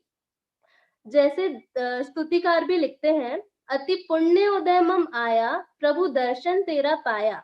दर्शन पाठ में भी लिखा है, दर्शनम देव देवस्य, दर्शनम पाप नाशनम, दर्शनम स्वर्ग सोपानम, दर्शनम मोक्ष साधनम। ये जो भगवान का दर्शन मिला वह भी हमें पुण्य के उदय से ही मिला। अगर दर्शन नहीं हो तो हम अपना आत्म दर्शन कैसे करें? उसी प्रकार आचार्य उमा स्वामी ने भी तत्वार्थ सूत्र के 8वें अध्याय में पुण्य पाप में भेद डाला कि पुण्य भला है और पाप बुरा है। अगर पुण्य अच्छा नहीं होता और पाप बुरा नहीं होता तो वो भेद ही क्यों डालते? 8वें अध्याय में उनने लास्ट सूत्र में लिखा है, सद्वेद शुभ आयुर नाम गोत्राणी पुण्यम अतुन्यत पापम। कि ये जो शुभ आयु नाम गोत्र है ये पुण्य प्रकृतियां हैं, और जो इनके अलावा बची वह पाप प्रकृतियां हैं। अगर पुण्य अच्छा नहीं हो और पाप बुरा नहीं हो तो आचार्य देव ही दोनों में भेद क्यों डाले? उसी प्रकार टोडरमल जी ने भी मोक्षमा प्रकाशक में कहा है कि जहाँ वीतराग होकर ज्ञाता दृष्टा रूप प्रवर्तन करे वहां निर्बंध सो उपादेय है, परंतु जब तक ऐसी दशा ना हो तब तक शुभोपयोग रूप प्रवर्तन करे, प्रशस्त राग रूप प्रवर्तन करे। तो अगर पुण्य का कोई स्थान ही नहीं होता तो पंडित जी भी उस रूप प्रवर्तन करने को क्यों कहते? ये मोक्ष मार्ग में पुण्य की क्या स्थान है, पुण्य का क्या स्थान है, यह मैं एक उदाहरण के माध्यम से बताती हूँ। कि जैसे हम सर्कस में देखते हैं कि जो करतब दिखाते हैं तो वो गिर ना जाए उसके लिए नेट लगा दी जाती है, नीचे जाली लगाते हैं कि गिरना शान नहीं है उनकी, परंतु कदाचित अगर गिर जाए नीचे तो उनके हाथ पांव ना टूटे, वो जाली पर ही गिरे। उसी प्रकार वो जो जाली का स्थान है सर्कस में, वही पुण्य का स्थान है। कि यदि कोई जीव मोक्ष मार्ग में लगता है, यदि वो गिर जाए तो पुण्य करे, अशुभ भावों में ना जाए, क्योंकि अशुभ से अच्छा तो पुण्य करना है। और जब पुण्य को भी धीरे धीरे हेय समझने लगे तो शुद्धोपयोग में शुद्ध भाव का ही प्रवर्तन करे, शुद्ध भाव रूपी आचरण करे। इसी प्रकार हम भी पुण्य को हे समझे, उसको छोड़े और शुद्ध भाव रूप प्रवर्तन करके मोक्ष मार्ग में लगे, मोक्ष की प्राप्ति करें। इसी मंगल भावना से मैं अपनी बात को विराम देती हूँ। धन्यवाद। बहुत बहुत धन्यवाद प्रज्ञा शास्त्री को, जिन्होंने मोक्ष मार्ग में पुण्य की हेयता और उपादेयता के बारे में हमें बताया कि वास्तव में पुण्य मोक्ष मार्ग में है या नहीं है। क्यों हम इस बात को नहीं समझते हैं, हम पुण्य को ही धर्म मान लेते हैं और पुण्य की क्रियाएं करते करते ही हमें ये लगता है कि हमें मुक्ति की प्राप्ति हो जाएगी। तो इसलिए यहाँ पर ये बात समझाया उन्होंने कि पुण्य में, मोक्ष मार्ग में पुण्य आवश्यक है या नहीं है। जैसा कि समय सार में भी लिखा है, जो लोह बेड़ी बांधती त्यों स्वर्ण की भी बांधती, इस भांति ही शुभ अशुभ दोनों कर्म बेड़ी बांधती। कि शुभ और अशुभ दोनों को ही है ही बताया गया है, लेकिन यह जीव पहले पाप कार्यों से हटे, तत्पश्चात पुण्य कार्यों की ओर अग्रसर होगा और उसके बाद में वो इस शुद्धोपयोग रूप अवस्था को धारण करेगा। इस प्रकार की बहुत ही सरल शैली में आपने अपना वक्तव्य प्रस्तुत किया। इस प्रकार हमारे गोष्ठी का कार्यक्रम वक्ताओं के माध्यम से उन्होंने अपनी बात को यहाँ पर रखी। और अब हमारे जो अतिथि गण हैं, मैं उनसे निवेदन करूंगी कि वे भी अपने विचार इस गोष्ठी के संदर्भ में रखें। इसके लिए मैं आमंत्रित करना चाहूंगी हमारी विशिष्ट अतिथि महोदया श्रीमती कुसुम जी चौधरी किशनगढ़ से। वे आए और इस गोष्ठी के संदर्भ में अपने 2 शब्द कहें। आदरणीय श्रीमती कुसुम जी। जय जिनेन्द्र। जय जिनेन्द्र।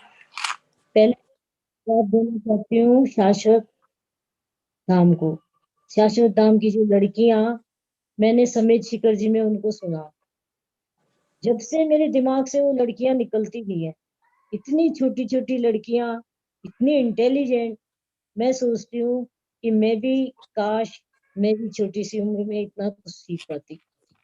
मैं चाहती हूँ कि मेरी पोती जाए वहाँ, एक पोती है मेरे, लेकिन इतना महाभाग्य सबका नहीं होता कि सबकी इच्छा हो मैं वहां जाके पढूं। मैंने मेरी भतीजी की कोशिश की तो वो भी इच्छा नहीं कर पाई कि मैं वहां जाऊं। तो ये छोटा मोटा भाग्य नहीं, महाभाग्य की बात है। अभी अपन ने इन चारों को सुना, उसमें भी पुण्य की चर्चा आई थी कि कोई भी अच्छा कार्य, ये शुद्धोपयोग जैसा भी कार्य होता है तो उसमें पुण्य कार्य चलता है। उदय चाहे पाप का चले भले, लेकिन भाव शुभ के हो, उसी का शुद्धोपयोग आगे बढ़ेगा। और रजनी दीदी ने पुरुषार्थ के द्वारा मोक्ष मार्ग की प्राप्ति बताई। स्वभाव तो एनी टाइम ही होता है, हर जीव के स्वभाव तो होता ही है, निमित्त भी होता है। और वो निमित्त सही या गलत बात उस पे करती है। काल लब्धि और होनार, वो तो काम होने के बाद होता है।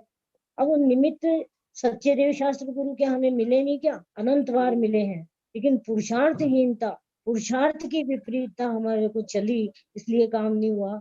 इसलिए मोक्ष मार्ग में प्रमुख तो पुरुषार्थ है, और वो पुरुषार्थ कैसा हो ये स्वाध्याय के बिना नहीं हो सकता। जाने पूजा जी भारी ने राग को करता या अकर्ता, राग का कर्ता कौन है, राग का कर्ता अकर्ता कौन है, बहुत गजब का उन्होंने समझाया कि पुद्गल भी राग का कर्ता नहीं हो सकता क्योंकि वो उसका फल नहीं भोगता। तो जीव भी होता है, तो जीव अज्ञानी जीव, क्योंकि वो राग को कर्ता मानता है, वो उसका कर्ता बनता है। और अमीधारा जी ने भी बहुत अच्छा बताया निमित्त के बारे में कि अज्ञ को विज्ञ और विज्ञ को अज्ञ कोई कर नहीं सकता, निमित्त होता है। उन्होंने कांजी स्वामी की बात कही तो उनसे पूछा था कि आप निमित्त को कितना नंबर देना चाहते हो, तो उन्होंने कहा 100%। यदि निमित्त अपनी जगह 100% सही है, उपादान अपनी जगह 100% सही है, यदि कोई निमित्त को सही रूप में समझता है तो निमित्त 100% सही है, उसमें कोई दिक्कत ही नहीं है। और फिर कौन बोली थी, रजनी दीदी बोली थी, प्रज्ञा जैन, शाश्वत वालिका ने भी बहुत अच्छा बोला कि पुण्य की उपादेयता रहेता क्या है। मैं आपको उदाहरण देती हूँ। ये तो अपन जानते ही हैं कि देव पुण्य के उदय में बनते हैं। लेकिन उन देव को स्वभाव का सुख यदि नहीं है, वो पुण्य के सुख में विषय मिलते हैं, उसमें झपट्टे मारते हैं। यदि वो दुखी नहीं हो तो क्यों झपट्टे मारे। हमारे पड़ोस में एक अरबपति व्यक्ति है, तो पैसे में इतना अपने आप को सुखी मानता था। उसके एक ही बेटा था, उसकी शादी हुई तो उसके बच्चा नहीं हुआ 4-5 साल, तो उसके दुख का कोई पारावार नहीं है। इस पैसे को कौन भोगेगा, मेरे संतति आगे नहीं बढ़ेगी तो क्या होगा। 6 साल बाद बच्चा हुआ, उस बच्चे के होने में ये हो गया कि इसको कुछ हो नहीं जाए, इसको कुछ हो नहीं जाए, इसको कुछ हो नहीं जाए, इसका अभाव नहीं हो जाए, इसके बुखार नहीं हो जाए। और हुआ क्या, 2 साल बाद वो बच्चा कुछ बीमार हुआ, ज्यादा भी नहीं, और दादाजी को अटैक आ गया उसके दुख में। तो आप ये देखो कि पुण्य की मोक्ष मार्ग में यही उपादेयता की बात है। लेकिन हम क्या सोचते हैं कि पुण्य में सुख है और पुण्य से कार्य हो जाएगा। तो पुण्य से कार्य पुण्य जैसा ही होगा, धर्म जैसा तो नहीं होगा। बात प्रमुख यही बनती है कि पुण्य हमेशा, पुण्य हमने बहुत किए हैं, 9वें ग्रह तक हम गए हैं, लेकिन उससे मोक्ष मार्ग तो नहीं हुआ, उससे हम सुखी तो नहीं हुए। तो इससे स्पष्ट हम हमारी लाइफ से देखें तो स्पष्ट समझ में आता है कि पुण्य मोक्ष मार्ग में ही है। ये बात जरूर है, ये तो अपन ने पहली बात कर ली कि शुद्धोपयोग से पहले शुभोपयोग होता है, और वो शुभोपयोग शुभ का 100% वाला होता है। हमने कैटेगरी बना रखी है पुण्य और पाप की, तो सबसे कम पुण्य क्या है और सबसे ज्यादा पुण्य, सबसे ऊंचा पुण्य क्या है, सबसे नीचा पाप क्या है और सबसे ऊंचा पाप क्या है, ऐसे हमने कैटेगरी बनाई है बैठ करके। तो उसमें सबसे ऊंचा पुण्य क्या है कि आत्मा की चर्चा, आत्मा का स्वरूप समझे, आत्मचिंतन करे, तो वो पुण्य उपादेय है। बाकी हमको भोग संपदा मिले, उस पुण्य में तो क्या रखा है, उसमें तो उसी में मस्त होकर के अपने स्वरूप को भी भूल जाता है। तो चारों ही वक्ता बहुत अच्छे बोले, और मुख्य बात तो ये है कि मेरे को शाश्वत धाम उदयपुर की बालिकाओं की बहुत ही देख के उनको प्रसन्नता होती है। मैं सोचती हूँ कि ये लड़कियां यदि हमारी जैन ऐसी हो तो स्वर्ग चतुर्थ काल वर्ते, और चतुर्थ काल वर्ते जैसा ही काम हमारे यहाँ मुमुक्षु लोग कर रहे हैं, और मैं उनको बहुत बहुत बधाई देती हूँ। और आपने मेरे को अतिथि बनाया उसके लिए धन्यवाद। जय जी। बहुत बहुत धन्यवाद आदरणीय कुसुम जी का। आपका स्नेह, आपका प्यार हमारे पर सदैव बना रहे, और आपसे निवेदन कि आप हमारे शाश्वत धाम में भी पधारें। समय समय पर आपका लाभ हमें मिलेगा तो हमें बहुत अच्छा लगेगा। आपका ये स्नेह देख करके हमें बहुत खुशी होती है। इसी तरह आपका स्नेह हमारे ऊपर बना रहे। अगले अतिथि के रूप में मैं आमंत्रित करूंगी श्रीमती ममता जी देली। वे आए और इस गोष्ठी के संदर्भ में अपने विचार व्यक्त करें। श्रीमती ममता जी देली।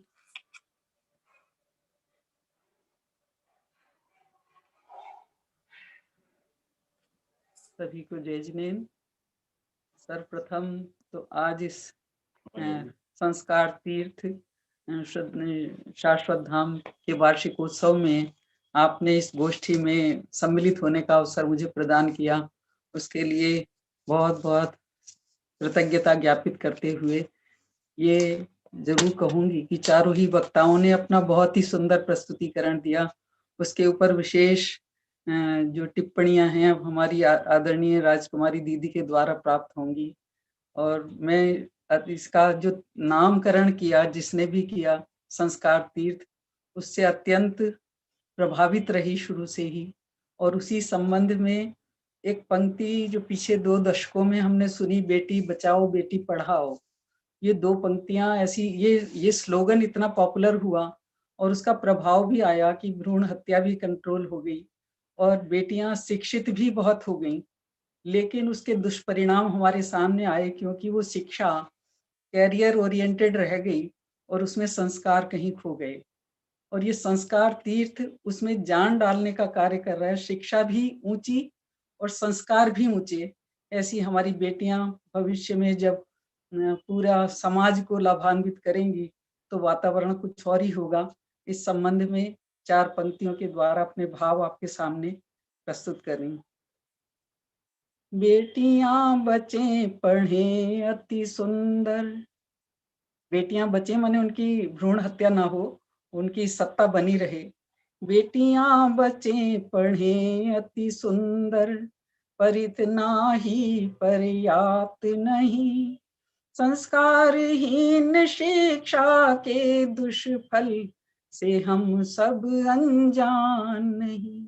आज बड़े बड़े घरों में बड़ी बड़ी doctor, engineer, IAS, IPS officer के रैंक पर बेटियां हमारे सामने हैं, लेकिन वो ना पारिवारिक मूल्य जानती, ना नैतिक मूल्य जानती, कैसे जीवन जीना चाहिए, कैसे परिवार में सौहार्द होना चाहिए, उससे वो अपरिचित है। और हम कैसी अपेक्षा रख रहे हैं, कैसी शिक्षा ये शाश्वत धाम हमारी बच्चियों को दे रहा है, उसके प्रति अपने भाव हैं। मात्र कैरियर लक्षित शिक्षा सुख शांति का आधार नहीं। नैतिक मूल्यों का जीवन में यदि होवे स्थान नहीं। नैतिक मूल्यों का जीवन में यदि होवे स्थान नहीं। कार्य कठिन दुस्साध्य बहुत, इसमें कोई दो राय नहीं। ये सभी जानते होंगे, अपने अजीत बड़ोदरा जी जानते होंगे, ये राजकुमारी दीदी जानती होंगी, ये ममता जी जानती होंगी, और साथ में राजकुमार जी इसमें कितना श्रम करते हैं, वो जानते होंगे कितना श्रम साध्य कार्य है। कार्य कठिन दुस्साध्य बहुत, इसमें कोई दो राय नहीं। संस्कार तीर्थ स्वयं नाम धन्य, इससे उत्तम कोई कार्य नहीं। इससे उत्तम कोई कार्य नहीं। क्या चाहते हैं हम? पढ़े बेटियां बढ़े वहां तक, जिससे आगे राह नहीं। पढ़े बेटियां बढ़े वहां तक, जिससे आगे राह नहीं। संस्कारों की चूनरी ओढ़े, इससे उत्तम श्रृंगार नहीं। संस्कारों की चूनरी ओढ़े, इससे उत्तम श्रृंगार नहीं। आगम की मंगल छांव तले, शाश्वत धाम में सभी बालिकाएं जिन आगम की शरण में रहती हैं, आगम की मंगल छांव तले, सम्यक तो प्राप्ति तो अलग नहीं।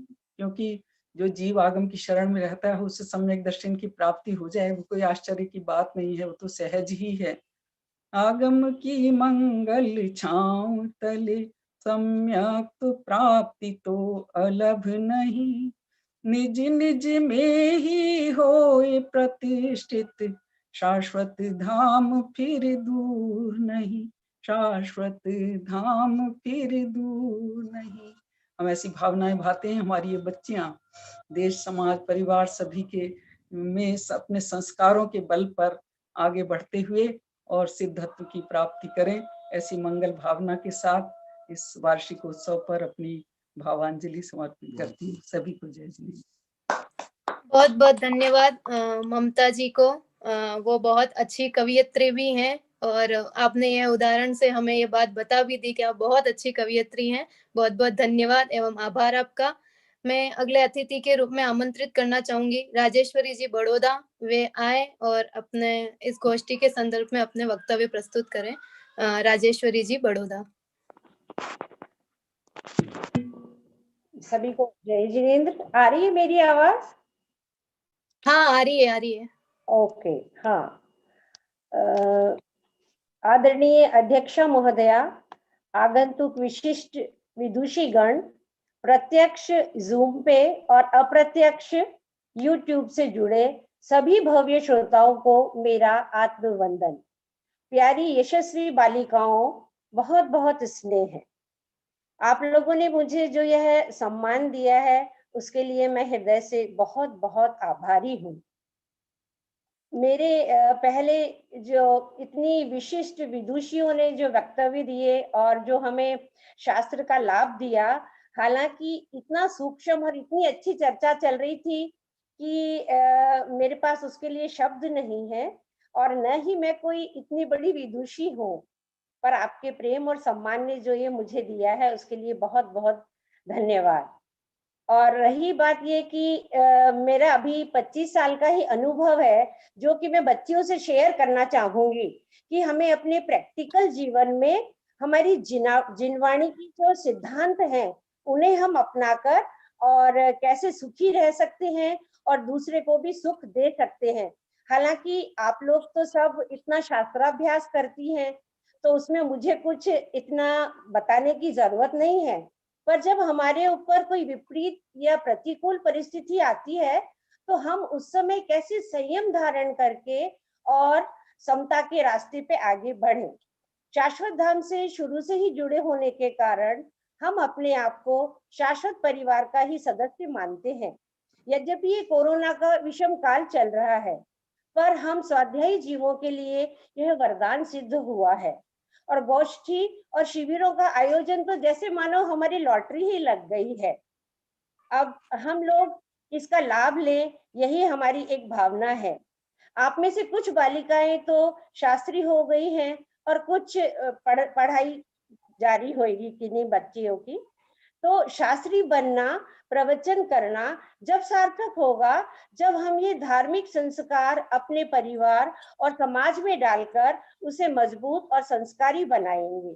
मैं आपको अपनी ही बात बताती हूँ कि हमारा स्वाध्याय, सत्संग और रुचि ने ही आज हमें यहाँ लाके खड़ा किया है कि मैं आप लोगों के सामने दो बातें कर सकती हूँ।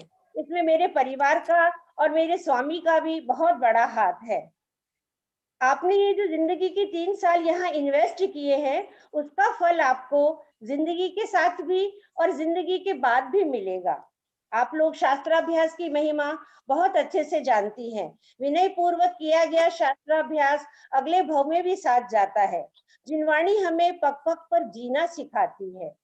Life is a roller coaster बच्चियों, इसमें बहुत उतार चढ़ाव आते हैं। उन प्रतिकूल परिस्थितियों में हमें अपना विवेक नहीं खोना चाहिए। हमें यह ध्यान रखना चाहिए, ये बातें 2 लाइन मेरे को ध्यान आ रही है। अपने उपार्जित कर्म फल को जीव पाते हैं सभी, इसके सिवा कोई किसी को कुछ नहीं देता कभी। तो जीव स्वयं अपनी हार और जीत के लिए जिम्मेदार होता है, दूसरा कोई नहीं। ऐसे छोटे छोटे सिद्धांतों को जीवन में अपनाकर हम हर समस्या का समाधान पा सकते हैं। जिनवाणी हमें आकुलता रहित जीना सिखाती है। आप लोगों को महापुण्य के उदय से निराकुल होकर पठन पाठन चिंतन मनन करने का अवसर शाश्वत धाम में मिला है। आपको इस आत्मिक और धार्मिक उत्थान में आदरणीय ममतामयी ममता दीदी, जिन्हें आप प्रेम से बुआ जी कहती हैं, और राजकुमार जी भाई साहब, और आदरणीय अजीत भाई जो हम सबके मामा जी हैं, और आदरणीय अनीता बहन मामी जी, और समस्त शाश्वत धाम परिवार आपके इस आत्मिक उद्धार में निमित्त बने।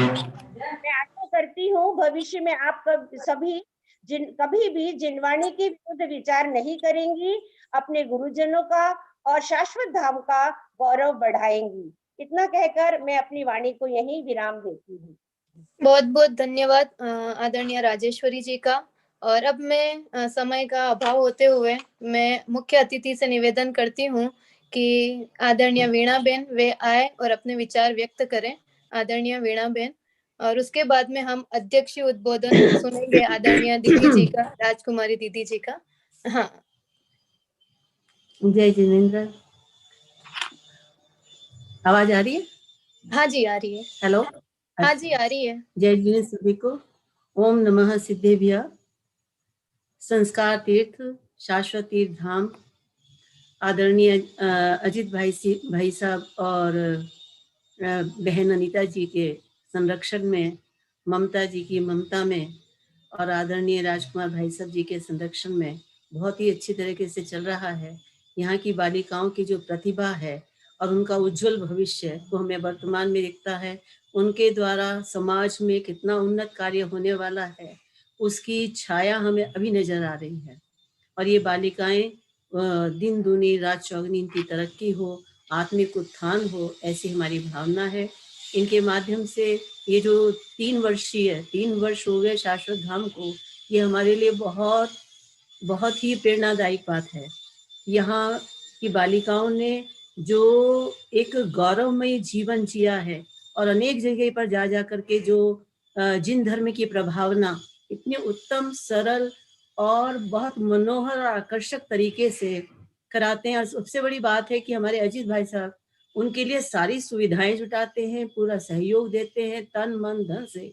दोनों दंपति ये इन्होंने जितना सहयोग किया है उसकी जितनी प्रशंसा की जाए वो कम है। उनका हम हृदय से अभिनंदन करते हैं, जोरदार तालियों से उनका अभिनंदन करते हैं। आपका ये योगदान बना रहेगा, इसमें आपका जीवन भी बहुत उत्कृष्ट दशा को प्राप्त हो रहा है। आत्मिक उत्थान से बढ़कर कुछ नहीं और आत्मिक उत्थान की अनुमोदना करने से बड़ा कुछ नहीं। और ये आज की गोष्ठी जो है इसमें कहने को तो बहुत कुछ है, लेकिन समय का अभाव है, फिर चर्चा करेंगे। सभी ने, रजनी दीदी ने जो मोक्ष सहज साध्य है या यत्न साध्य है, उसमें उन्होंने पुरुषार्थ से ही मोक्ष प्राप्ति का वो लिया था, उसमें एक ही पंक्ति आई है कि जो जीव जिनेश्वर देव के उपदेश के अनुसार मोक्ष का पुरुषार्थ करता है उसे सब कारण मिलते हैं और उसकी मोक्ष होती ही होती है। तो जीव को पुरुषार्थ करना ही है। और अमीधारा जी ने निमित्त का कर्तृत्व या कर्तृत्व, तो इसके विषय में एक श्लोक जो समय सार में आया है कलश, एक वस्तु हो नहीं कभी भी अन्य वस्तु की, एक वस्तु हो नहीं कभी भी अन्य वस्तु की, वस्तु वस्तु की ही है ये निश्चित जानो। यदि ऐसा है तो अन्य वस्तु यदि बाहर लौटे तो फिर वह क्या कर सकती है अन्य वस्तु का। भाई इसमें अपने आप ही हम समझ लें कि कैसा सिद्धांत आ जाता है। जो भिन्न द्रव्य क्षेत्र काल में रही हुई वस्तु अन्य द्रव्य का कुछ भी करने में 3 काल में भी समर्थ नहीं है। पूजा भारियल जी ने कि जीव राग का करता है या करता, तो इसमें पूरा उन्होंने बहुत अच्छे से विश्लेषण किया कि भाई कोई भी कार्य कर्ता के बिना तो हो नहीं सकता। भाव कर्म भी कार्य है, भौगोलिक प्रकृति तो अचेतन है, वो उसका कर्ता कैसे हो सकती है। और यदि प्रकृति और जीव मिलकर के करें तो उसका फल भी दोनों को भोगना पड़ेगा। भाव कर्म तो चेतना का अनुसारी है, जीव की सत्ता में होता है, लेकिन उसको सर्वथा कर्ता मानना या सर्वथा अकर्ता मानना ये ठीक नहीं। अरे जैन होकर भी सांख्यों के समान ही इस आत्म को सदा अकर्ता तुम मत मानो। भेद ज्ञान से पूर्व राग का कर्ता आत्म और भेद ज्ञान होने पर सदा अकर्ता मानो। और प्यारी सी बच्ची प्रज्ञा जी ने, शाश्वत बालिका ने बहुत सुंदर मोक्ष मार्ग में शुभ भाव की उपादेयता या हेयता, अंडरस्टूड सी बात है, हेयता ही है, किसी अपेक्षा से उपादेयता कही है वो गौण है। मोक्ष मार्ग में तो क्रिया कांड से ना मिले निज ज्ञायक अभिराम और ज्ञान कला से सहज की सुलभ आत्मा राम। अतः जगत के प्राणियों छोड़ जगत की आस, बस ज्ञान कला का ही अरे करो नित्य अभ्यास। हम अपनी ज्ञान ज्योति से इस भेद ज्ञान के द्वारा सारे विश्व से भिन्न, पुण्य पाप भावों से भी भिन्न एकमात्र चिन्मात्र ज्योति का ध्यान कर मोक्ष मार्ग प्रशस्त करें, जिसका की निरंतर उपदेश और प्रेरणा शाश्वत धाम से दी जा रही है। और उसके उसी के उपलक्ष्य में आज ये गोष्ठी का आयोजन हुआ। अजीत भाई जी से निवेदन है कि ऐसे ऐसे कार्यक्रम आयोजित करें और जिससे सभी जीवों को जिन धर्म की राह और प्रभावना से विशेष योगदान प्राप्त होता है। जय जिनेन्द्र। बहुत बहुत धन्यवाद आदरणीय वीणा बहन को, जिन्होंने इतना सुंदर वक्तव्य प्रस्तुत किया। और अब जिस उद्बोधन का हमें सबसे ज्यादा इंतजार रहता है, वह उद्बोधन देने के लिए मैं आदरणीय राजकुमारी जी दीदी को आमंत्रित करती हूँ कि वे आए और अपना शुभाशीष हम सभी को दें। आदरणीय राजकुमारी जी दीदी।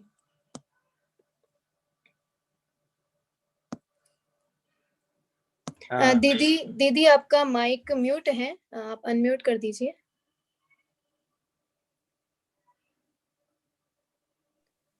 हाँ, हो गया। हो गया। हाँ जी। ओम नमः सिद्धेभ्यः। जग से उदास रहूं, स्वयं निज आत्मा में वास हो। स्वानुभव में सहज जीवन, मूल गुण परिपूर्ण हूँ। प्रभु अर्चना के काल में भी भावना ये ही रहे। धन्य होगी वह घड़ी जब परिणति निज में रमे, परिणति निज में रहे। सर्वप्रथम तो शाश्वत धाम के समस्त ट्रस्टीगण एवं आयोजकों को बहुत बहुत साधुवाद, जिन्होंने बहनों को प्लेटफॉर्म दिया है, और अगर प्लेटफॉर्म दिया है तो गाड़ी अवश्य ही वहां रुकेगी। सभी बहनों ने, सभी वक्ताओं ने, ब्रह्मचारी रजनी बहन, पूजा जी, अमीधारा जी और शाश्वत बाला, सभी के माध्यम से गोष्ठी का लाभ लिया सभी लोगों ने, और सभी वक्ताओं ने आगम, अध्यात्म और सिद्धांत की त्रिवेणी में सबको स्नान कराया है, इसलिए वे सब भी बहुत बहुत साधुवाद के पात्र हैं।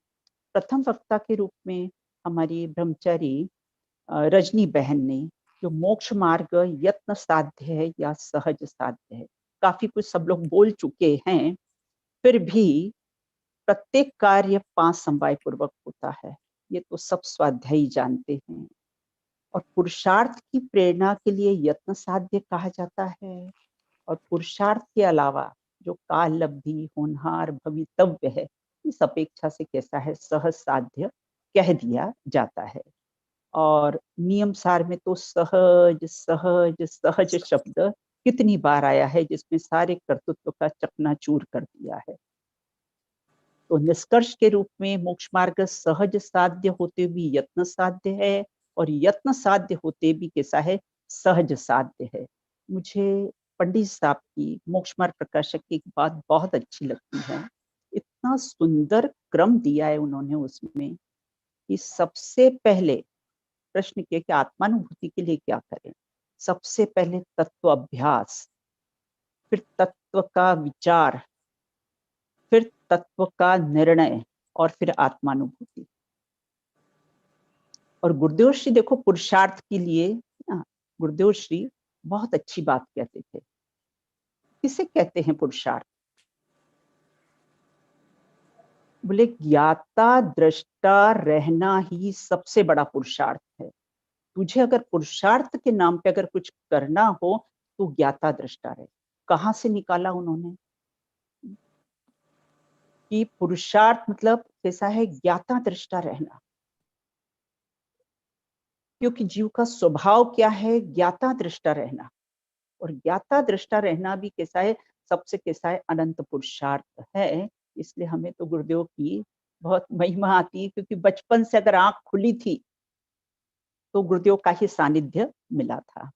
उसके बाद में फिर कैसा है, द्वितीय वक्ता के रूप में हमारी रही है यहाँ पर पूजा जी हैं, जो जीव राग का करता है या अकर्ता है। तो जीव राग का आपने नाटक समय सार के माध्यम से एक अदालत के रूप में बहुत सुंदर प्रस्तुत किया था। देखो यह परिणमति सहकर्ता। और दूसरी बात, कर्ता किसे कहते हैं, तो कर्ता कर्म अधिकार में आया है, जहां व्यापक संबंध होता है वहीं पर कैसा है, कर्ता कर्म संबंध होता है। देखो अशुद्ध निश्चय से, देखो आगम की बात अभी कह रही हूँ, श्रद्धान में तो बिल्कुल अकाट्य संध्यान है कि मैं राग का कर्ता हूँ ही नहीं। लेकिन आगम की अपेक्षा से बात करती हूँ कि अशुद्ध निश्चय की अपेक्षा से कैसा है, जीव को राग का कर्ता कहा है, और शुद्ध निश्चय की अपेक्षा से राग को कैसा है, अकर्ता है। फिर प्रश्न ये उपस्थित होता है, रागी जीव ऐसा क्यों कहा जाता है? वहां पर कैसा है, छुड़ाने की अपेक्षा से, दोष को दोष नहीं जानेगा तो छोड़ेगा कैसे। श्रद्धान की अपेक्षा से अकर्ता है और चारित्र की अपेक्षा से कैसा है, कर्ता कहा है। क्योंकि चारित्र गुण की विकारी पर्याय है ना, उस अपेक्षा से कर्ता आगम में कई विवक्षाओं से कथन आता है। तो कैसा है, वो अज्ञ और विज्ञ का उदाहरण दिया था ना, तो कर्ता भी है और अकर्ता भी, दोनों विवक्षा कैसा है आत्मा आगम में आती है। लेकिन श्रद्धान में, यथार्थ में यही रखना कि मैं राग आदि का अकर्ता हूं, राग का एक कण भी मैंने नहीं छुआ है, न राग का एक परमाणु मुझे स्पर्श कर सकता है, मैं राग आदि का अकर्ता हूं। इस प्रकार से श्रद्धान में यही रखना चाहिए। फिर अगले वक्ता के रूप में यहाँ पर आए हैं अमीधारा जी। निमित्त का कर्तृत्व अकर्तृत्व उन्होंने लिया है, काफी तर्क और वितर्क से कर्तृत्व अकर्तृत्व को सिद्ध किया है।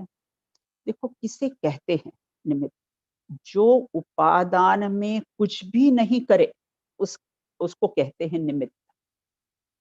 अतः जिसमें होता है वह निमित्त, जिससे होता है वह नैमित्तिक। कुछ गुरुदेव श्री का उदाहरण देती हूँ।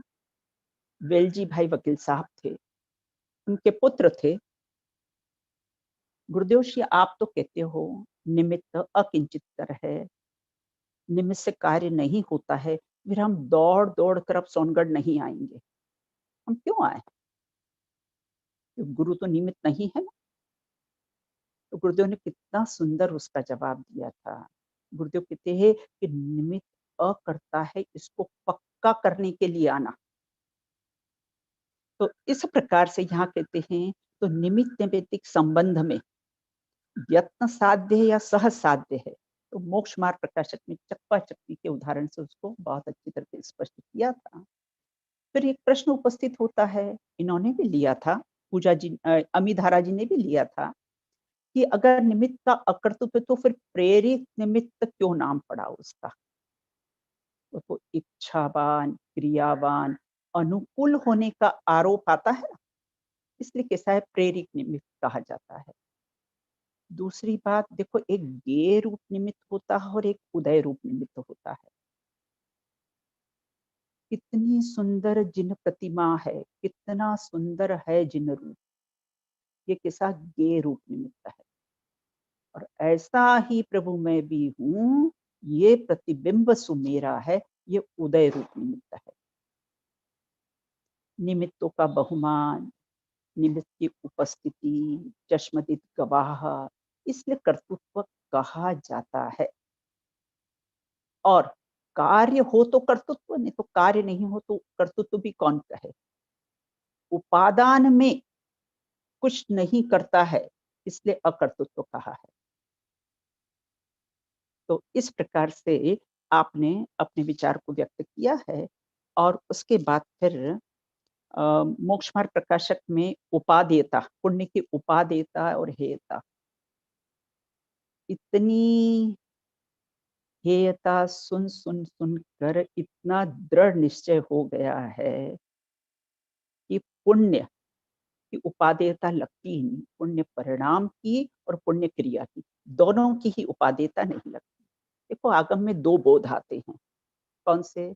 एक सिद्धांत बोध और एक उपदेश बोध। सिद्धांत बोध में तो पुण्य परिणाम और पुण्य क्रिया कभी उपादेय हो ही नहीं सकती और कहा भी नहीं है। और परिणाम, परिणाम भी देखो दो प्रकार के लिए है, एक शुद्ध और कैसे हैं एक अशुद्ध। तो शुद्ध परिणाम में तो निर्बल परिणामों को ले लिया है और अशुद्ध में पुण्य पाप दोनों को ले लिया है। तो शुभ भाव की अपेक्षा से वो अशुभ भाव है ना, तो शुद्ध अशुद्ध दोनों ले लिया है और पुण्य पाप दोनों को अशुद्ध कहा है। पूज्य गुरुदेव श्री से एक बार कहा गया कि आप एक बार तो पुण्य परिणाम और पुण्य क्रिया को उपादेय कह दो ना। उन्होंने क्या जवाब दिया?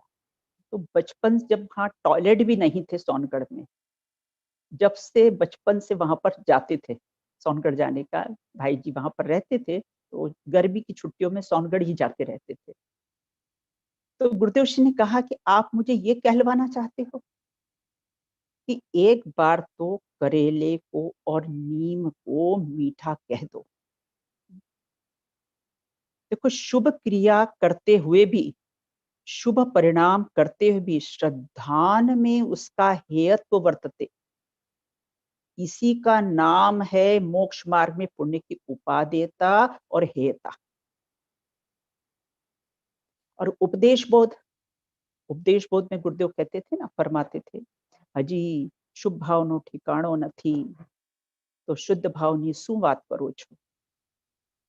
शुभ भाव और शुभ भाव की शुभ भाव और शुभ भाव क्रिया का उपदेश तो उन्होंने जीवन से दिया, और शुभ भावों की मिठास को छुड़ाने के लिए जबान से उसको विष्टा तक कह दिया है। तो निष्कर्ष क्या निकला कि कब उपादेयता और कब हेयता। श्रद्धान में तो सदा ही हेयता होती है। देखो, फ्लाइट का टिकट लिया और जा रहे हैं, उसको कब तक संभाल कर रखना और कब उसको डस्टबिन में डालना। अपने घर पहुंच जाएं, उसके बाद उसको डस्टबिन में डाला जाता है, फिर ही उसकी हेयता होती है।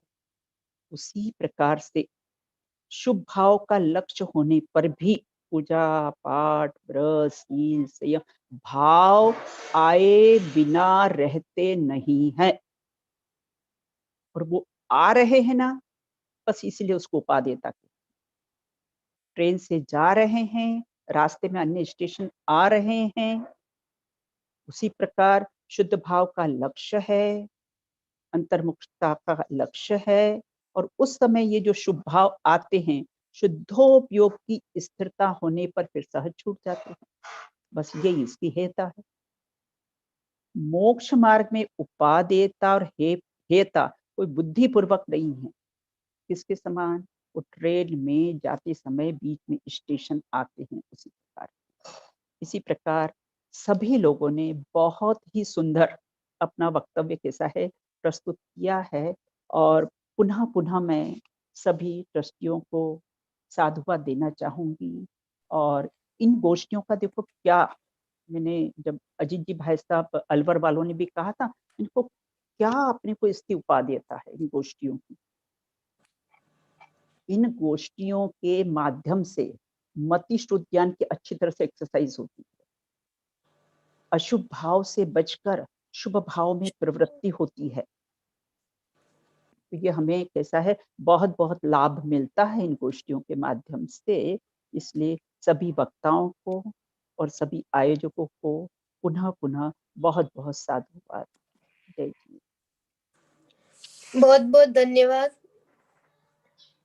आदरणीय राजकुमारी जी दीदी का, जिन्होंने इन समस्त जो जिनागम के गूढ़ तथ्य हैं उन्हें आपने बहुत संक्षेप में और सारभूत, बहुत ही सरल शैली में, मधुर वाणी में हम सभी को एक बार में ही समझा दिया। बहुत बहुत आभार व्यक्त करते हैं हम आप सभी का, और गोष्ठी का हम यही समापन करते हैं। आप सभी मुख्य अतिथि, विशिष्ट अतिथि एवं राजकुमारी जी दीदी का, हम पूरा शाश्वत धाम परिवार आप सभी का हार्दिक आभार व्यक्त करते हैं कि आप हमें समय समय पर ऐसा ही समय देते रहें और अपने मधुर कंठ से, मधुर वाणी से हम सभी को लाभान्वित करें। आप सभी का बहुत बहुत आभार एवं धन्यवाद। मैं आगे के कार्यभार के लिए शाश्वत दृढ़ता को निवेदन करती हूँ कि वे आए और आगे का कार्यभार संभाले। शाश्वत दृढ़ता। धन्यवाद पूजा दीदी जी को। मैं धन्यवाद देना चाहूंगी पूजा जी दीदी को, जिन्होंने बहुत ही सुंदर और मधुर कंठ में संचालन किया, और सभी साधर्मी विदुषियों को, सभी साधर्मी जनों को, आदरणीय विदुषियों को, जिन्होंने जैन दर्शन के प्रमुख विषय के बारे में हमें बताकर अपना कीमती समय निकालकर हम सभी को जिनवाणी का अमृत रस पान करवाया। आदरणीय विशिष्ट अतिथियों को, अध्यक्षिका महोदय को भी मैं बहुत बहुत धन्यवाद ज्ञापित करना चाहूंगी, एवं सभी साधर्मी जनों को जो इस YouTube के माध्यम से और Zoom के माध्यम से जुड़कर लाभ लिया।